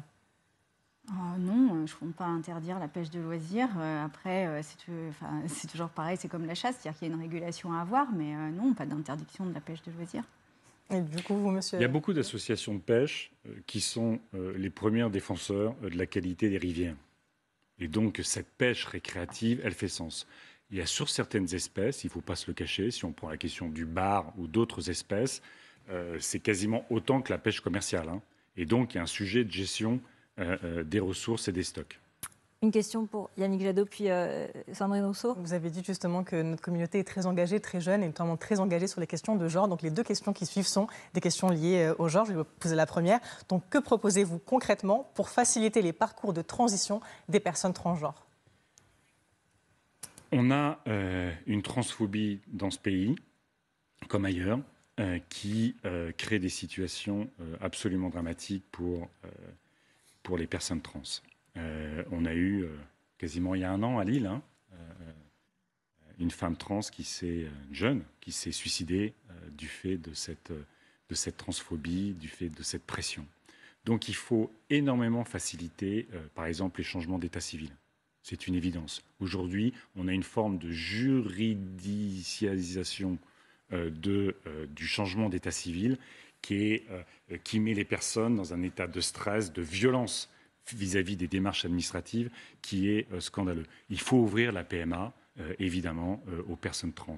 Et donc, il y a tout un sujet dans l'éducation sur la question des genres, sur la question des sexualités, sur la question des femmes qui doivent imprégner les programmes de l'éducation nationale pour éviter ces violences. Et j'ajoute le remboursement des soins pour exercer la transition jusqu'au bout. Et une des demandes des associations, notamment que nous avons nous interrogées chez Loopsider, c'est d'en finir avec je vais le dire plus facilement. Pour l'instant, ils considèrent que les transidentités sont considérées comme des pathologies, et c'est une de leurs demandes principales, c'est la fin de ça, et notamment le fait de ne plus recourir à un psy pour reconnaître cette transidentité. Est-ce que c'est quelque chose que vous défendrez si vous êtes élu président et présidente? Oui. Sandrine Rousseau, oui. Dernière question. Donc une question qui... À Sandrine Rousseau. Pour commencer, non, j'essaie d'alterner. En plus, vous vous décrivez comme écoféministe, donc la question va sûrement vous parler. En France, il y a à peu près 220 000 femmes qui se disent victimes de violences conjugales ou de violences dans le cadre de leur couple par an. Quelles sont concrètement, mais vraiment concrètement, les mesures et les moyens que vous allouerez à la lutte contre ces violences faites aux femmes? C'est très simple, c'est déjà développer et multiplier par 10 le nombre de logements pour les accueillir et le nombre de logements sécurisés pour les accueillir. C'est accueillir leurs plaintes, c'est faire en sorte qu'elles soient accompagnées dans leur parcours pour être mises en sécurité. C'est éloigner le conjoint violent autant qu'il est possible de le faire. C'est prendre des mesures de justice très rapidement. C'est faire en sorte aussi qu'il y ait une police et une justice dédiées aux violences faites aux femmes, comme ça a été fait par exemple en Espagne. Et surtout, condamner les hommes qui sont violents. Parce qu'on en parle peu, mais aujourd'hui, peu d'hommes sont condamnés pour violence conjugale. Et quand ils sont condamnés, les peines sont souvent du sursis ou du bracelet donc, changer électronique. La loi là-dessus. Et donc, il faut absolument... Non, il n'y a pas besoin forcément de changer la loi. Il y a juste besoin de reconnaître ces violences comme étant des atteintes à la santé et à la vie de ces femmes. Et ce dont on ne parle pas non plus, c'est l'accompagnement des enfants dans les violences conjugales. Parce que souvent, ils sont dans les foyers et ils subissent ces violences autant que leur maman. Et ils ne sont pas accompagnés. Aujourd'hui, on n'a pas d'accompagnement psy des femmes, par exemple, victimes de violences. Ça n'est pas pris en charge. Donc, évidemment, il nous faut mettre en place une véritable politique de lutte contre les violences. Totale, complète. Qu'est-ce qu'il faut faire de plus qu'aujourd'hui? Parce que vous avez donné un certain nombre de mesures, mais il y en a quelques-unes qui existent. Aujourd'hui, on voit d'ailleurs que les féminicides ne diminuent quasiment pas. Et on voit bien que malgré des plaintes, en fait, on ne croit toujours pas les femmes. Et on ne les protège toujours pas. Il y a quand même des mesures qui existent et qui ont été prises, mais j'avais envie de savoir qu'est-ce qui était de plus, qu'est-ce que vous pouvez faire de plus qu'en mesures législatives, en protection. Vous avez dit 10 fois plus de logements, par exemple. Et 1 milliard d'euros sur la protection des femmes dans le cadre d'un ministère d'égalité femmes-hommes. 1 milliard d'euros, c'est le minimum. C'est le minimum. Et on a le droit à ça. On a le droit à ça. Je veux dire, les femmes subissent des violences depuis des années, depuis des centaines d'années. Et c'est comme si ça n'existait pas. Les féminicides commencent juste à être reconnus comme étant un crime spécifique lié à une discrimination. Depuis quand? Depuis combien de temps les femmes meurent sous les coups et par la violence de leurs conjoints? Il est temps de changer ça. Merci beaucoup Nesrine Slaoui. Merci à vous. Merci pour la réponse. Je voudrais vous poser 2 petites questions de politique étrangère, mais très rapidement, pour avoir des réponses brèves. Sandrine Rousseau, dans l'affaire des sous-marins, vous auriez fait la même chose qu'Emmanuel Macron. Qu'est-ce que vous auriez fait de différent? Déjà, les sous-marins, c'est une affaire qui concerne uniquement la France et qui ne concerne pas l'Europe. C'est-à-dire qu'aujourd'hui, c'est la France, en tant que France, qui vend des sous-marins à l'Australie. Et c'est comme ça, d'ailleurs, que l'Australie et les États-Unis ont finalement... pas mal de facilité à rompre un contrat. Donc ça, c'est la première chose, c'est qu'on voit bien que quand la France... Il aurait fallu que ce soit toute l'Europe. Quand il n'y a pas de stratégie d'industrie de l'armement en Europe, et bien on voit finalement que c'est la France toute seule qui va vendre ces sous-marins. On ne sait pas d'ailleurs à qui on vend les armes, ni vraiment comment et quels sont les critères au nom desquels on les vend. Mais en tous les cas, là, on les a vendus seuls. Et donc, il y a eu une dénonciation de ce contrat. Mais surtout, ce qui est absolument incroyable, c'est que aujourd'hui, on n'a pas les moyens, manifestement, de contrer une politique étrangère américaine, qui soit unilatérale, qui soit Qu'est-ce qu'il faut faire alors de décisions comme ça brutales contre des alliés au sein de l'OTAN, et que ce n'est pas la première fois que ça arrive, puisque la sortie de l'Afghanistan était déjà un échec de l'OTAN, et les partenaires n'avaient pas été consultés suffisamment. Donc ce qu'il nous faut faire, c'est déjà avoir une politique européenne de défense. Et pourquoi aujourd'hui on n'arrive pas à avoir une politique de vente des armes? Alors moi je voudrais qu'on sorte de la vente des armes, mais pourquoi aujourd'hui on n'arrive pas à avoir une politique de vente des armes coordonnée au niveau européen? Parce que les critères de vente d'armes ne sont pas les mêmes en Allemagne qu'en France, par exemple. Et ça, c'est un débat démocratique que l'on doit avoir. Au nom de quoi on vend des sous-marins à qui? Au nom de quoi on vend des armes à qui? Eh bien, moi, je trouve que, et je porterai le fait qu'il y ait un débat démocratique et qu'il y ait une Europe de la défense. Et Emmanuel Macron, à vouloir être trop napoléonien et à vendre ses armes seul, eh bien, en fait, se retrouve aussi isolé dans la contestation. Et c'est cela qui ne va pas aujourd'hui. Un mot, bon, vous avez mené la liste européenne, on connaît je dirais vos positions sur l'Europe, et j'imagine que vous êtes pour une défense européenne, parce que vous l'avez souvent dit, oui. Mais comme le temps passe et que je voudrais qu'on passe à d'autres sujets, j'ai une question précise sur la Chine, parce que vous en avez parlé souvent. Vous êtes président demain. Vous avez dénoncé à chaque fois que vous en avez parlé la Chine, qui ne respecte pas les accords de Paris sur la neutralité carbone, qui opprime les Ouïghours. Mais dont on dépend, par exemple, pour le lithium et pour un certain nombre de richesses des terres rares. Qu'est-ce qu'on fait? On appelle Xi Jinping et on lui dit salut, on vous connaît plus, Pékin et Paris, c'est fini? Non, c'est pas comme ça. Mais quand même, un mot sur l'affaire des sous-marins. Très rapide. Très rapide, parce que j'aurais Le président Macron a eu raison de dénoncer l'attitude inacceptable de l'Australie et des États-Unis. On est face à une agressivité de la Chine dans la zone Pacifique qu'il faut collectivement gérer. Mais là où le président Macron a une faiblesse, qui a probablement joué aussi dans la dénonciation du contrat de l'Australie, c'est que quand Biden arrive au pouvoir, il n'a pas encore pris ses fonctions. Le président Macron, avec Angela Merkel, célébrait un accord d'investissement avec la Chine au moment où il y avait les camps de concentration des Ouïghours et la répression. Ce que je veux dire, c'est que si vous voulez être un partenaire fiable, il faut que vous ayez une politique qui soit fiable. Quand vous vous alliez avec la Chine, parce que vous considérez que 12 millions de Ouïghours, ça compte moins que 12 millions de voitures allemandes, vous n'êtes pas fiable du point de vue géopolitique. Quand vous construisez, une politique de défense... Soyez clair. Vous faites quoi? Vous arrivez à l'Élysée, vous avez un ministre des Affaires étrangères, vous lui dites on rompt les relations avec la Chine. Non, on ne rompt pas les négociations avec la Chine. La question, ce n'est pas de rompre les négociations, c'est de faire en sorte que le commerce que nous avons avec la Chine est un commerce qui respecte nos normes. Je l'ai dit sur la liberté syndicale, je l'ai dit sur les droits de l'homme. Il n'est pas question d'avoir un accord d'investissement avec la Chine. Ce n'est pas parce qu'on va vendre des voitures allemandes en Chine qu'on doit supporter le massacre des Ouïghours. Ça, c'est totalement inacceptable. Et sur la politique de défense, parce que ce sont des sujets extrêmement importants, la politique de défense européenne. Quand le président Macron lui-même, quand il parle de la politique de défense européenne et qu'il reçoit Vladimir Poutine à Brégançon en lui déroulant le tapis rouge. Pareil, Vladimir Poutine, on ne lui parle pas non plus? Non, mais on discute. Vous critiquez, mais j'ai envie de savoir ce que vous feriez. Je dis qu'on discute avec ces dirigeants politiques, non pas à Brégançon ou à Versailles, en leur déroulant le tapis rouge, on discute avec eux dans le cadre européen, dans un cadre neutre européen. Et on met l'économie, parce que pour la Chine, on ne va pas aller envahir la Chine, on met l'économie au service de nos valeurs. Nos valeurs, c'est les libertés fondamentales, c'est la démocratie. Sandrine Rousseau.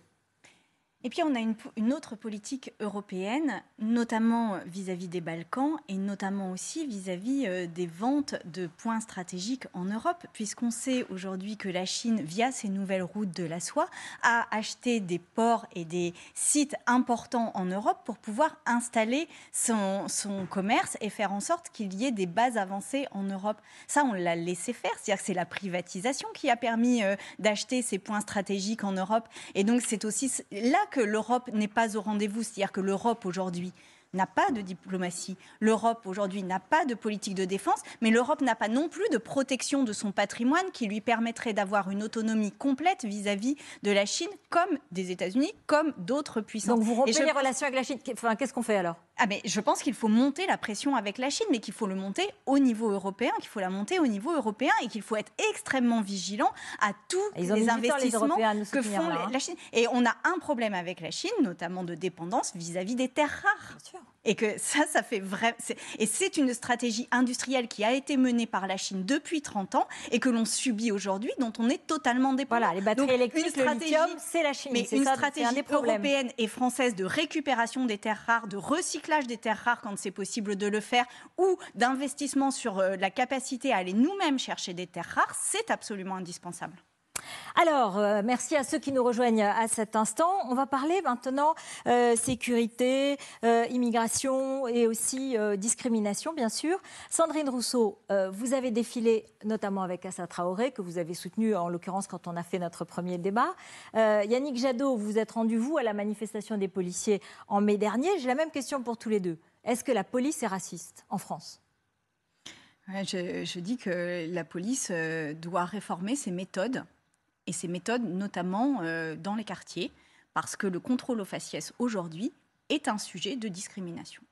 Le contrôle au faciès aujourd'hui dans les quartiers de France est un sujet de discrimination. Quand je dis ça, je ne dis pas que chaque policier est raciste, je dis juste que les consignes qui leur sont données sont des consignes qui aggravent les discriminations dans la population française. C'est pour ça que moi, présidente, je voudrais que l'on arrête le contrôle, enfin je ferai en sorte que l'on arrête le contrôle au faciès dans les quartiers. Parce qu'il n'est pas normal que selon notre couleur de peau, nous n'ayons pas la même probabilité d'être contrôlés et d'avoir un contrôle d'identité dans la journée.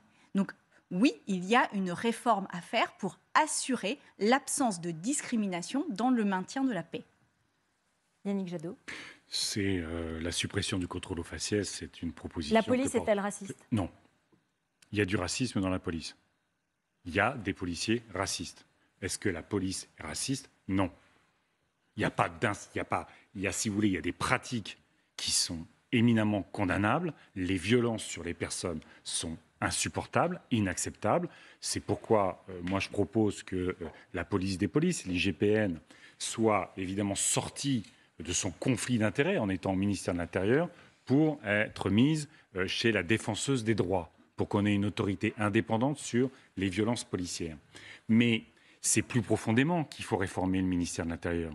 Moi, je souhaite qu'on transforme le ministère de l'Intérieur en ministère de la protection républicaine, qui soit concentré sur à la fois la proximité, qui soit concentré sur la prévention. Mais pour ça, il faut de la formation, il faut des effectifs, il faut des équipements. Si nous voulons que la police soit exemplaire, et il y a un impératif d'exemplarité de la police, il faut que l'État soit exemplaire vis-à-vis de la police, les forme, les mettre sur de la prévention plutôt que sur de la contravention en permanence. Sandrine Rousseau. Et faire en sorte, encore une fois, que l'encadrement, la stratégie de maintien de l'ordre, soit pas une stratégie qui conduit à la violence, aux affrontements, mais soit une stratégie de pacification. Et je pense qu'il faut aussi affirmer un message qui est que la police doit répondre aux politiques parce que la police a la violence légitime de l'État. C'est le politique qui donne les consignes politiques à la police. Et les politiques n'ont jamais à être à l'arrière des manifestations de la police. Je le dis. C'est-à-dire que précisément parce qu'il y a une violence légitime et qu'elle doit être encadrée démocratiquement, que les élus doivent en encadrer les modalités d'application, eh bien précisément, on ne peut pas aller à l'arrière des manifestations. Par contre, ce que l'on doit faire, c'est... Donc vous lui reprochez d'avoir été à la manifestation, soyons clairs. C'est une différence, c'est tout. C'est assurer par contre le fait que les policiers soient non seulement bien formés, mais aussi qu'ils ne cumulent pas un nombre d'heures tout à fait incroyable, comme on a pu le voir dans les moments les plus tendus de notre société, de sorte qu'en fait, eh bien, par la fatigue et par des consignes d'encadrement des manifestations qui génèrent de la violence. Enfin, aujourd'hui, il faut quand même le dire. Par exemple, dans l'encadrement des manifestations, les policiers doivent diminuer le niveau de leurs armes. On doit interdire certaines armes dans les manifestations. On l'a vu avec les gilets jaunes. Il n'est pas normal qu'il y ait eu autant de blessures dans des manifestations de gilets jaunes. La Grande-Bretagne et l'Allemagne ont elles aussi des manifestations violentes. Il y a moins de débordements et il y a moins de blessures. C'est une stratégie politique à mener. Yannick Jadot, réponse. Il y a eu incontestablement, avec le quinquennat Macron, une rupture dans la tradition républicaine de maintien de l'ordre. Ça, c'est évident. C'est le maintien des LBD, c'est les grenades, c'est les systèmes de NAS qui... Et vous êtes allé à la manifestation? Oui, je suis allé à la manifestation. Parce qu'il y avait beaucoup de policières et de policiers qui souhaitent avoir une police républicaine. Il faut se souvenir le point de départ de cette manifestation. C'est une policière et un policier qui avaient été assassinés. Et moi, je plie le genou pour George Floyd et je conteste et je critique, je dénonce et on veut changer les violences des policiers quand elles existent. Mais il faut aussi être aux côtés des policiers quand ils sont victimes de violences. Et quand je réponds à l'appel de la CGT, de la CFDT, de l'UNSA, qui ne sont pas des syndicats factieux quand même dans notre pays, que l'Alliance est un discours qui soit aujourd'hui proche de l'extrême droite, inadmissible vis-à-vis de la justice, c'est une évidence. Mais quand des policières et des policiers qui veulent bien faire leur travail disent « venez nous soutenir, ne nous laissez pas seuls avec l'extrême droite, parce que sinon ça veut dire qu'il n'y a plus que l'extrême droite qui s'occupe des policières et des policiers », et bien dans ce moment-là, C'était pas confortable. Mais gouverner, ça n'est pas confortable. Et que mais quand gouverner, ça n'est pas manifester, pardon, mais pour le coup, alors là, je te renvoie à ce que tu m'as dit depuis le parce début. que tu vas pas manifester, tu vas jamais manifester. Mais pardon, mais là, on a quand même un enjeu. Gouverner, c'est pas. Gouverner, c'est pas faire République-nation tous les samedis. On a un enjeu de garder la paix, et en l'occurrence, on a tellement... Parce que juste avant, il y avait eu aussi une tribune signée par des militaires qui voulaient faire sédition. Et ça, je trouve que dans le climat dans lequel on était, l'importance de réaffirmer le rôle de la démocratie, des élus du peuple, qui doivent absolument encadrer toute violence légitime de l'État, parce que c'est notre rôle. Mais là, c'était des policiers qui avaient été assassinés. Mais évidemment, et j'ai rendu hommage moi-même à la famille des policiers qui ont été assassinés. Moi, j'ai des en l'occurrence, policiers... reconnais aussi que dans cette manifestation, tu n'étais pas tout seul et qu'il y avait d'autres. Il y avait aussi Delphine Bateau. Hein. Oui, mais c'est pas à elle que je pensais. Non, mais d'accord. Il y avait aussi Delphine Bateau, je m'en souviens. C'était pas une manifestation confortable. Mais encore une fois, des policières et des policiers sont venus me voir en disant on ne supporte pas le racisme dans la police, on ne supporte pas les violences policières, on aimerait être formés, on aimerait pouvoir faire de la prévention, on aimerait être au plus proche des femmes et des hommes qui sont en difficulté dans ce pays. Et que nous laissez pas seuls avec Zemmour, nous laissez pas seuls avec le Rassemblement national, nous laissez pas seuls avec la manipulation de Darmanin. J'ai considéré qu'à ce moment-là, mon rôle politique, c'était d'être à côté de ces policières et de ces policiers exemplaires. Moi, mon rôle politique, c'est de les recevoir, ces gens-là, mais en dehors de la manifestation. Tu les as reçus ? Oui, je les ai contactés. D'accord.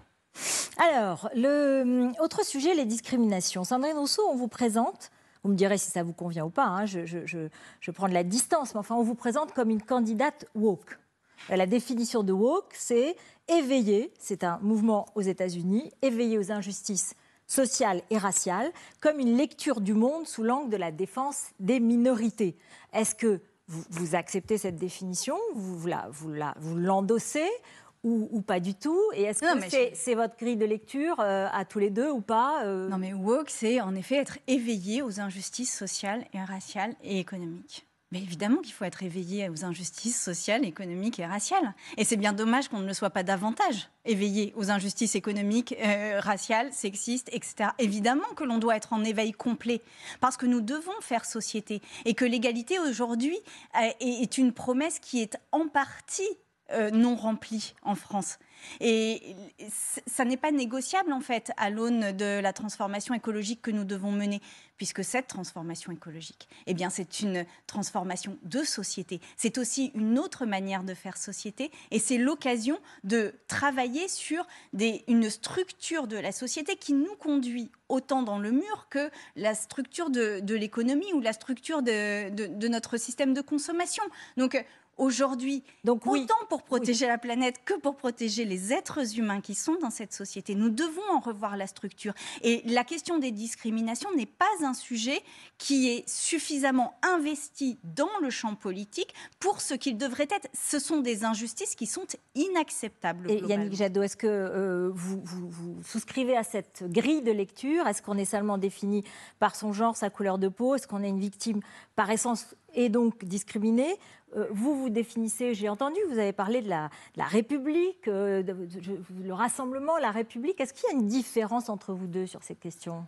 Écoutez, je ne sais pas s'il y a une différence entre nous deux, mais il y a une situation, c'est la réalité, sont les discriminations.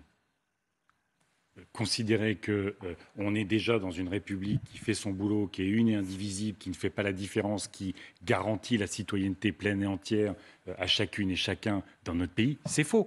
Ça, c'est l'idéal. Il faut aller vers l'idéal qui est l'universalisme. Mais à partir du moment où il y a des discriminations, il faut évidemment les dénoncer et les combattre. On ne peut pas être dans un... quand on regarde souvent les débats, ils sont totalement binaires, c'est ridicule. Il y a d'un côté, il y aurait les universalistes, et moi je me sens universaliste, évidemment, c'est mon idéal. Mais et de l'autre côté, il y aurait des gens qui seraient intersectionnels, qui ne voudraient pas l'universalisme. Mais les gens qui se battent pour dénoncer des réalités, évidemment, heureusement que cette parole existe, heureusement que ces combats existent. Et lutter contre les discriminations, c'est justement aller vers l'universalisme. C'est ça qui est important. C'est le trajet entre la réalité et l'idéal, c'est la responsabilité de la politique. Vous êtes d'accord? Parce que je vous reprends une des phrases que vous avez prononcées, qui vous a été rapporté. Je ne fais pas confiance aujourd'hui à des personnes politiques, en l'occurrence des hommes qui n'ont pas déconstruit, qui n'ont pas traversé d'événements, qui les ont déstabilisés dans leur vie pour mener ce qu'on a mené. Pour le dire autrement, l'écologie, ce n'est pas des hommes blancs à vélo dans les villes. Alors déjà, sur la première partie de la phrase et après sur la seconde. Sur la première partie Je l'ai de la lu phrase, entièrement, je n'ai pas voulu la réduire. Sur la première partie de la phrase, oui, pour moi, typiquement, quelqu'un comme Emmanuel Macron, par exemple, n'a pas déconstruit les discriminations. Et c'est un problème. Non, mais C'est un problème. Oui, mais c'est un problème. C'est-à-dire que la déconstruction, c'est une affaire qui, à un moment donné, nécessite de passer du temps, nécessite de la bonne volonté. Est-ce que ça dépend des hommes et des femmes? Mais non, parce que là, vous parlez quand même. Mais non, mais n'importe qui peut être construit ou déconstruit. Là, vous parlez, c'est pas des hommes blancs à vélo dans les villes. N'importe qui peut être construit, peut être déconstruit. La question, c'est que c'est une démarche personnelle à faire. Et ça demande du temps, ça demande des lectures, ça demande d'écouter les personnes qui disent être victimes de discrimination. Ça demande de les croire, ça demande de les accompagner, ça demande de voir avec elles ce qu'elles ont vécu. Et c'est une démarche qui demande du temps, qui demande une forme de volonté aussi de déconstruire les a priori que nous pouvons chacun avoir. Et ça, elle n'est pas excluante, elle n'est pas... Non, elle n'est pas... Évidemment un repli sur chacune de ces différences. Évidemment que non. Moi, par exemple, je vis avec un homme déconstruit et j'en suis hyper heureuse, par exemple. Bon, voilà. Donc, la question, c'est vraiment une démarche personnelle. Et c'est en cela que je disais. Déconstruit Mais attendez, c'est comme ça que je disais que oui, je ne fais pas confiance à des hommes ou des femmes politiques qui n'ont pas fait ce chemin-là. Parce que sinon, ils ne verront pas la réalité des discriminations aujourd'hui en France. Et on a besoin de cela pour mener de véritables politiques publiques. Est-ce que c'est un homme déconstruit? Est-ce que vous êtes un homme déconstruit? J'ai passé 2 ans au Bangladesh, j'étais beaucoup plus jeune, à travailler avec des femmes dans la misère, dans les bidonvilles, dans les campagnes, qui vivent sous un statut d'oppression absolue. Que ce soit du point de vue de leurs droits, du point de vue de leur capacité, ne serait-ce qu'à sortir de leur maison, avec des violences autour de la prostitution, des violences autour de la dot, avec des femmes défigurées. Donc vous avez appris la souffrance des femmes, j'ai bien compris. Donc, en travaillant 2 ans au Bangladesh, je pense que j'ai construit une réflexion et une pensée politique autour de ça. Après, je suis un homme. Je suis un homme blanc. Je suis de culture catholique. Je suis plus très croyant. Je suis hétérosexuel. Et pourtant, je me sens parfaitement légitime, comme parcelle de l'humanité, à être féministe, à être l'allié des féministes, à être antiraciste, à lutter contre l'antisémitisme, à lutter contre l'homophobie. Et je pense que c'est la force de la politique, mais c'est la force surtout de tout citoyen ou de toute citoyenne, d'être partie prenante, d'être autant, au fond, effaré, sidéré, et vouloir agir pour les Afghanes qui fuient le régime taliban. Il n'y a pas eu de manif pour les femmes afghanes, je ne sais pas moi. Si, bien sûr que si. Moi, j'ai participé à des manifestations pour accueillir les femmes afghanes, bien sûr. Il y a eu des manifestations. Non, mais d'ailleurs, les femmes afghanes ont un courage inouï, parce qu'il faut quand même dire que depuis l'évacuation, elles continuent à manifester tous les jours sur la place. Et que ça demande quand même d'avoir des tripes et sans doute des ovaires. Je voudrais vous poser 2 questions précises. En Grande-Bretagne, il y a un orchestre qui s'est séparé de 14 musiciens blancs pour, je cite, prioriser la diversité. Est-ce que c'était bien? Est-ce que c'est la bonne façon? Vous savez, c'est une compagnie d'opéra itinérante britannique qui a demandé à 14 de ses musiciens de quitter pour être remplacés par des représentants de la diversité. Ça a fait un peu un scandale, une question, une affaire au Royaume-Uni. Vous n'étiez pas au courant? Non, je n'ai pas suivi cette affaire. Qu'est-ce que vous en pensez? On n'en est pas là. Mais non, mais là, c'est vraiment... Pour moi, c'est prendre le débat par le petit bout de la lorgnette. En l'occurrence, oui, il faut qu'il y ait de la diversité partout, tout le temps. Oui.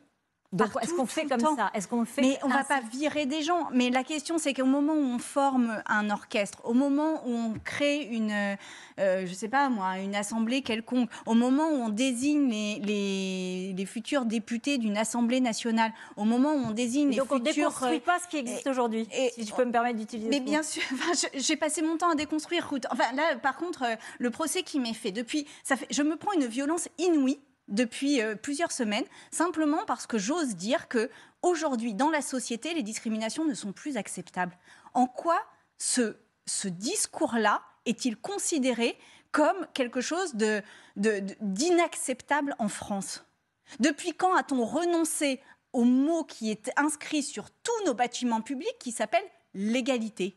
Depuis quand y a-t-on renoncé?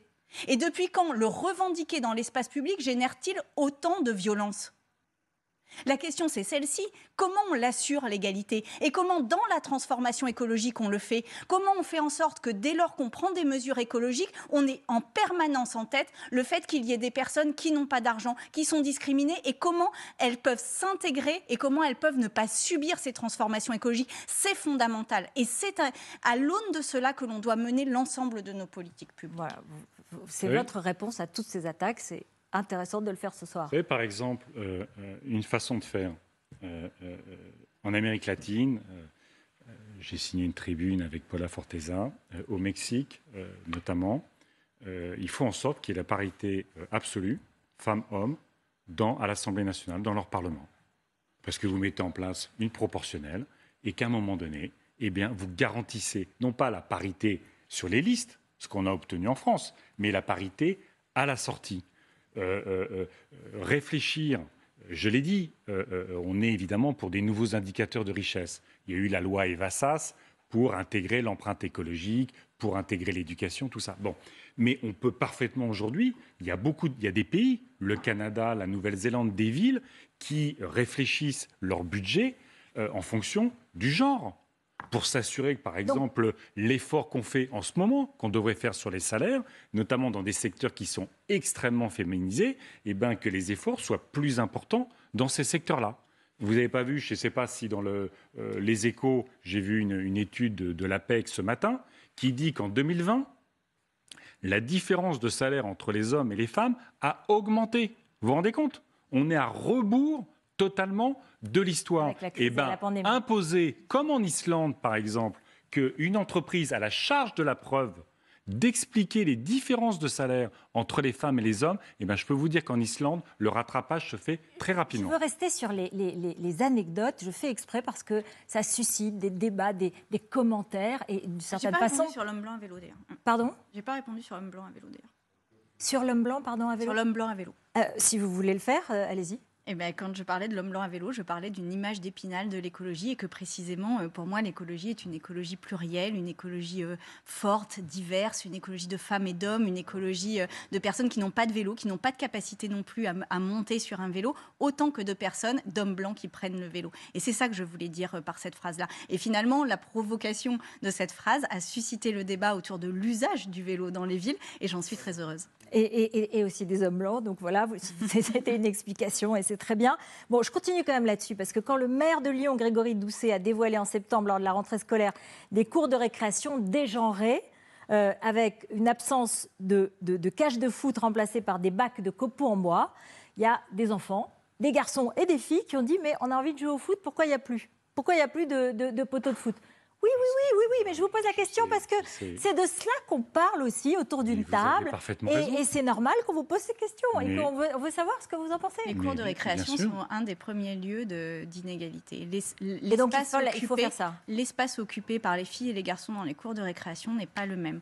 Et quand il y a des jeux de balles, eh bien, très souvent, dans la plupart des cours de récréation, c'est essentiellement les petits garçons qui jouent au foot et les filles qui se mettent autour de la cour et qui ont un espace restreint. La cour de récréation, ça apprend finalement déjà une forme de hiérarchie dans les jeux et de hiérarchie dans l'espace. Et donc, il est très important de revoir nos cours de récréation en fonction d'une égalité. Et pour le coup, les pays du Nord ont fait énormément de travail sur, depuis la crèche jusqu'à l'université, comment les lieux, comment l'urbanisme influence l'égalité ou les inégalités. Et non, ça n'est pas un petit sujet en fait. Non, ça n'est pas un petit sujet.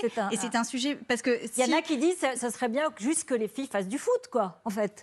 Oui, juste qu'on garde les poteaux de foot, mais qu'on dise aux filles de faire du foot. Mais c'est pas exclusif, c'est-à-dire qu'on peut le faire. Les filles, si elles veulent jouer, elles ne sont pas forcément obligées de choisir le sport qui est joué dans la cour. Si vous voulez, c'est qu'il faut répartir l'espace pour que chacun puisse s'y émanciper. C'est quand même ça le sujet. Alors, pour poursuivre sur ces sujets, une bonne partie des Français est d'accord pour accueillir les demandeurs d'asile afghans. En revanche, la question que je vous pose, elle est dans les débats aujourd'hui en France. Est-ce que vous êtes prêts, tous les deux, à accueillir les autres réfugiés, les autres immigrants, migrants économiques, climatiques, qui peuvent vouloir venir en France. Est-ce que vous êtes pour les accueillir sans condition, aujourd'hui, demain?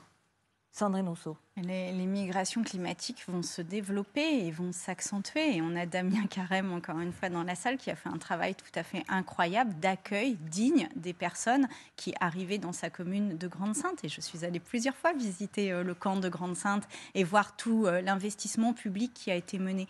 L'idée, évidemment, est d'accueillir les personnes qui sont en danger chez elles.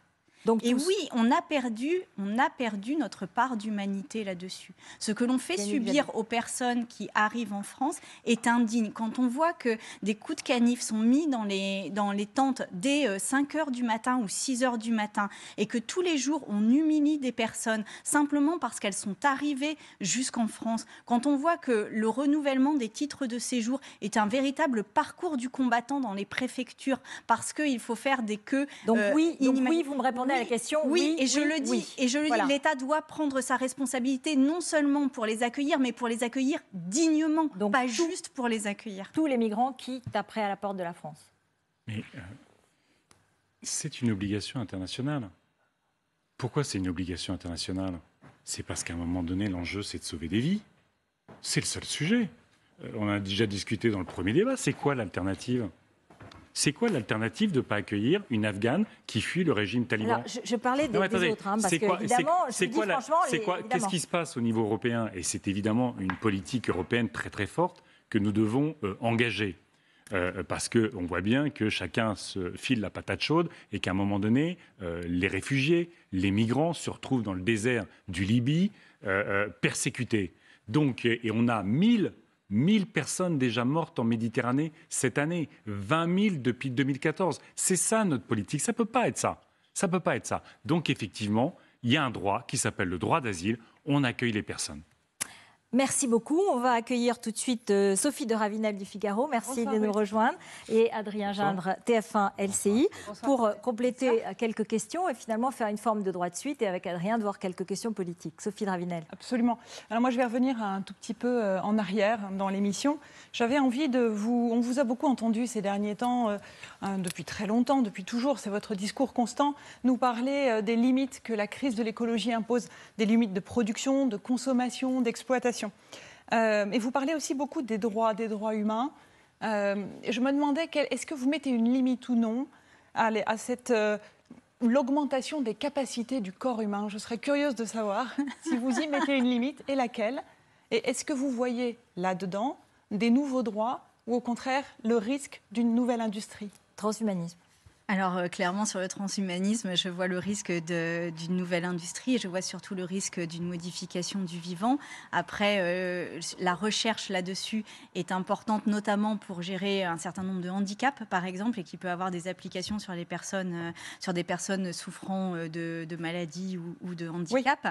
Mais évidemment, on ne peut pas imaginer sortir du défi climatique, sortir de la perte de biodiversité par le transhumanisme et la technique. Et ça renvoie à un débat qui est fondamental, qui est quelle est la place de la technique, qui possède les technologies, qui possède les brevets et qui fait des profits à l'aune de ces brevets. Et on le voit avec Elon Musk ou avec ce tourisme spatial qui aujourd'hui se développe, qui est ultra polluant et qui laisse à des milliardaires, à des personnes, à des entreprises privées, la technologie et la possibilité de faire bénéfice de cela alors que c'est un danger pour nous tous et toutes. Et qui possède la technologie? Et en l'occurrence, il y a tout un mouvement de low-tech, et je termine là-dessus, qu'il est absolument indispensable de développer, d'encourager et d'accompagner, parce que le low-tech, c'est aussi une manière de faire cette transformation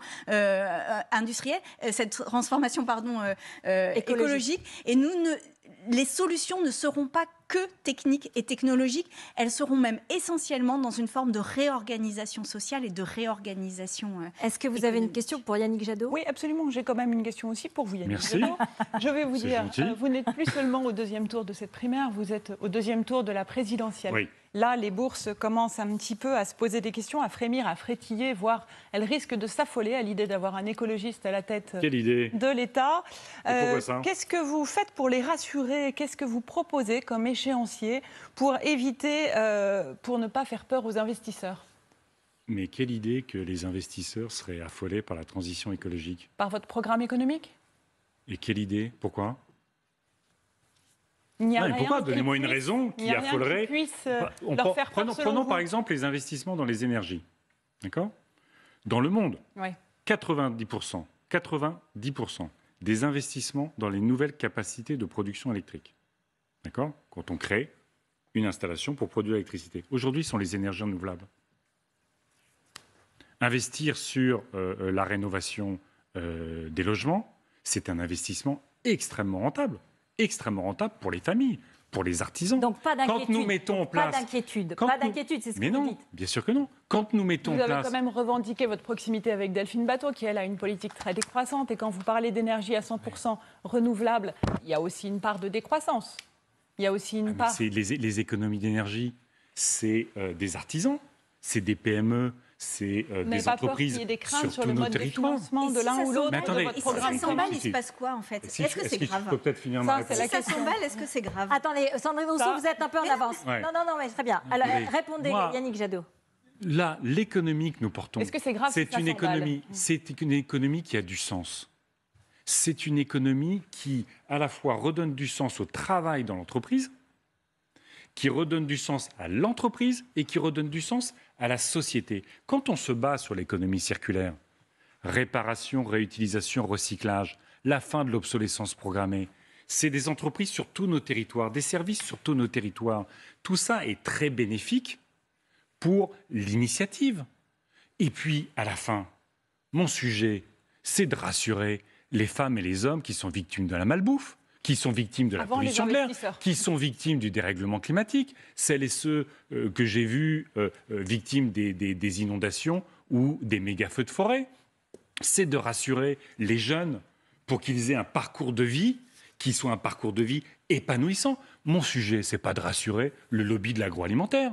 C'est pas de rassurer le lobby des énergies fossiles. C'est pas de rassurer les pesticides. Je vais même vous dire, si ces lobbies sont inquiets, ça me rassure. Alors, Adrien Jeanne, des questions politiques, puisque maintenant, on va bientôt clore. On a 8 minutes. Je vous rappelle évidemment qu'il y a ce fameux QR code que vous pouvez voir, sur lequel vous pouvez scanner, c'est-à-dire photographier avec votre appareil photo de smartphone ou de tablette pour avoir la vérification des informations et de tout ce qui se dit sur ce plateau. Adrien, pour la politique. Oui, parce qu'on a vu pendant cette soirée, bonsoir à tous les deux, quelques nuances, parfois des différences, mais surtout, dès le début, dans les questions que Ruth vous posait, une manière radicalement opposée d'aborder ce qu'est la notion de gouverner et de transformer le pays, avec des approches très différentes. Vous avez, pendant le débat de premier tour, accepté tous les deux de dire « je soutiendrai le vainqueur de cette primaire, quel qu'il soit ». J'ai envie de préciser la question, est-ce que vous serez prêt demain à faire sa campagne, à défendre sa vision de la transformation de la société, de ce qu'est gouverner, quel que soit le vainqueur, Sandrine Rousseau? Mais oui, avec grand plaisir, et je serais très heureuse que Yannick rejoigne mon équipe. Yannick Jadot. Il va me poser la question, de toute façon. Yannick Jadot. Mais bien sûr, vous savez, Vous rejoindrez son équipe. notre enjeu, c'est de rassembler les Françaises et les Français. C'est de mettre la société en mouvement. Et ça veut dire C'est pas que de vous mettre la ferez société en campagne tension, de Sandrine Rousseau. c'est de mettre la société en mouvement. Alors imaginez que si les écologistes ne sont pas rassemblés, ils ne sont pas unis sur leur projet, encore une fois, on a Sur un le projet de Sandrine Rousseau, si elle Non, mais l'emporte. le projet de Sandrine Rousseau, c'est le projet de l'écologie politique. Enfin, je n'imagine pas qu'elle s'extrait du projet qu'on a construit collectivement et qu'on va continuer à construire. Donc, si nous ne sommes pas unis, rassemblés, quelle serait notre légitimité à rassembler les Françaises et les Français? Donc on vous verra tous les deux faire campagne ensemble. Très bien. Mais et puis On va pas seulement. On va fera le prendre- projet. Yannick On Jadot, sera, on a toutes encore les quelques candidates petites et questions. tous les candidats seront au gouvernement, forcément. Et on aura, si c'est un président de la République, ce sera une première ministre femme, une présidente de l'Assemblée passant. femme. Peut-être ça sera l'inverse si c'est une femme présidente. Alors très bien, arrêtons-nous sur ce point un instant. Vous avez Je tous les te deux. propose le poste de Premier ministre. Vous avez tous les deux parlé des femmes tout à l'heure, donc allons au bout de cette question. Yannick Jadot, si vous êtes élu président de la République, est-ce que vous choisirez Vas-y, parle-moi une dans le première même temps. ministre? Ah ben je viens de répondre. Oui, Je viens de répondre oui, mais pas simplement. Parce que la question, c'est pas simplement le couple exécutif. Dans les propositions que nous avons pour réformer les institutions. Il faut déprésidentialiser notre République. Ça veut dire renforcer considérablement les pouvoirs du Parlement. Donc, avec la proportionnelle et tout ça. Bon, ça veut dire que le vrai couple, ce ne sera plus le couple exécutif, ce sera le couple présidente ou président de la République et présidente ou président de l'Assemblée nationale. Parce qu'on veut un président qui s'occupe du long terme, notamment l'écologie, qui est garant des institutions, notamment de l'indépendance de la justice. On voit comment elle est contestée par ce président lui-même, et qui laisse le gouvernement gouverner avec l'Assemblée nationale. Sandrine Rousseau, vous serez, si vous êtes élue, une femme présidente de la République. Est-ce que vous souhaitez une femme également première ministre à Matignon?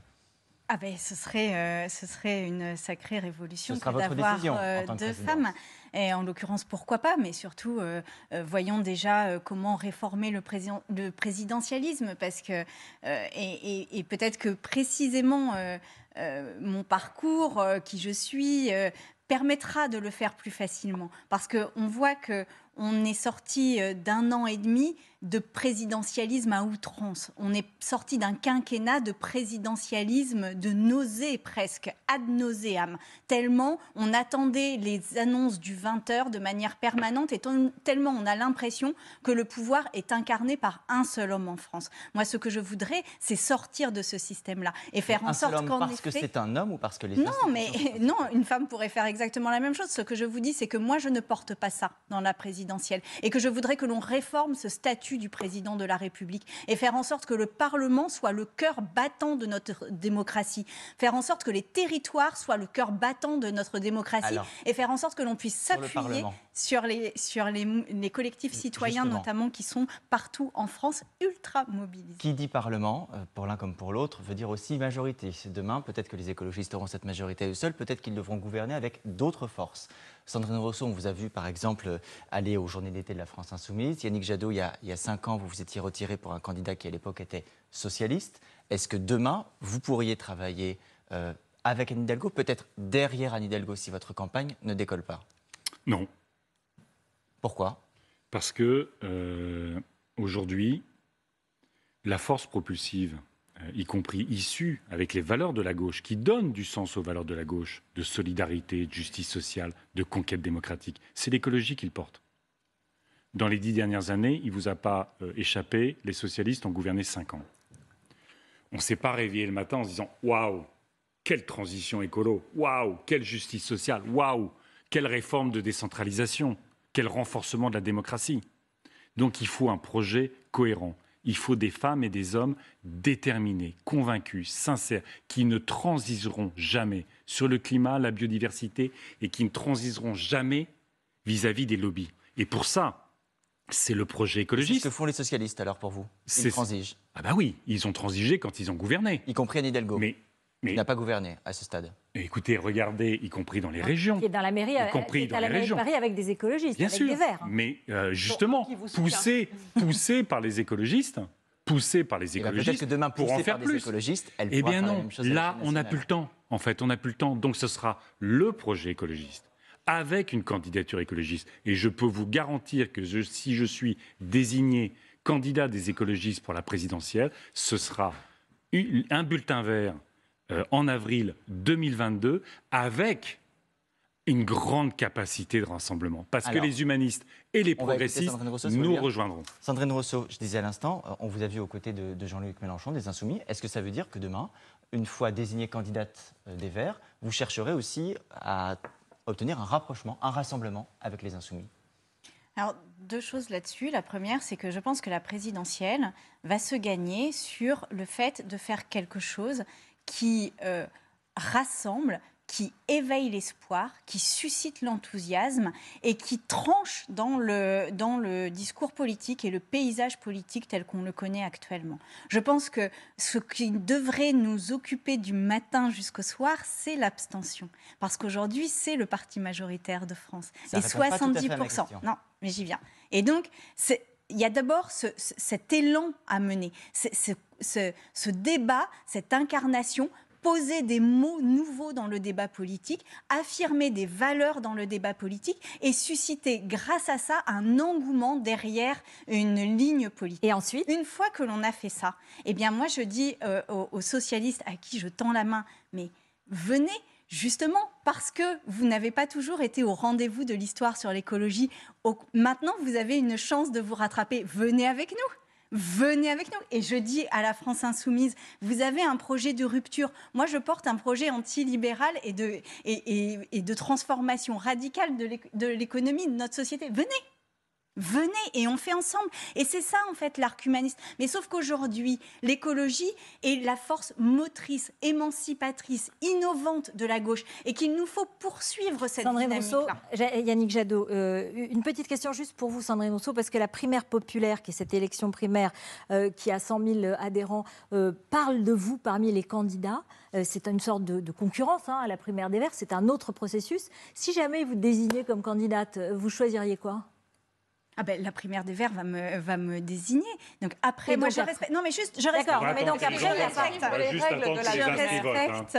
D'accord, non, mais si jamais vous aviez été. Je respecte beaucoup le travail qui a été fait dans cette primaire populaire et je dois le dire parce que j'ai l'impression d'un espèce de petit mépris vis-à-vis des personnes qui depuis des mois travaillent et essayent de créer l'intérêt politique chez des citoyens et des citoyennes organisées. Donc moi je dis juste que ces personnes-là doivent entrer dans le jeu politique, qu'elles doivent participer à la primaire des écologistes, même si maintenant les inscriptions sont terminées, et que je dis que évidemment que je regarderai tout ce qu'ils font et le nombre de citoyens qu'ils arriveront à mobiliser jusqu'au bout, et que je ne prendrai pas de décision personnelle là-dessus, que ce sera une décision collective, mais que je demanderai évidemment au parti des écologistes d'une manière générale, de regarder ce mouvement citoyen, parce que je crois qu'on n'est plus dans un moment où on doit mépriser des citoyens qui s'engagent sur des nouvelles formes, des nouvelles manières de faire de la politique. S'il y avait un deuxième tour, Macron-Le Pen,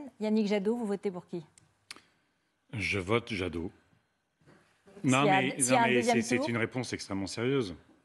Le statu quo du président de la République aujourd'hui, c'est la promesse du chaos.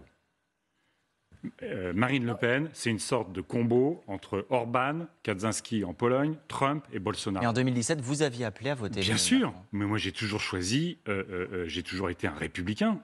J'ai toujours fait la différence. Et donc ce serait différent cette fois-ci ? Et parce que pour moi, il n'y a pas de perspective d'un nouveau duel Macron-Le Pen. Pourquoi je m'engage ?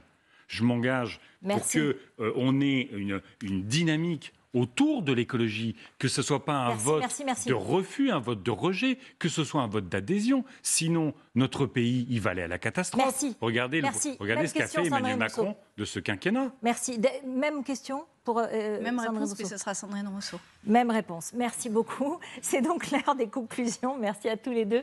Merci Adrien, merci Sophie.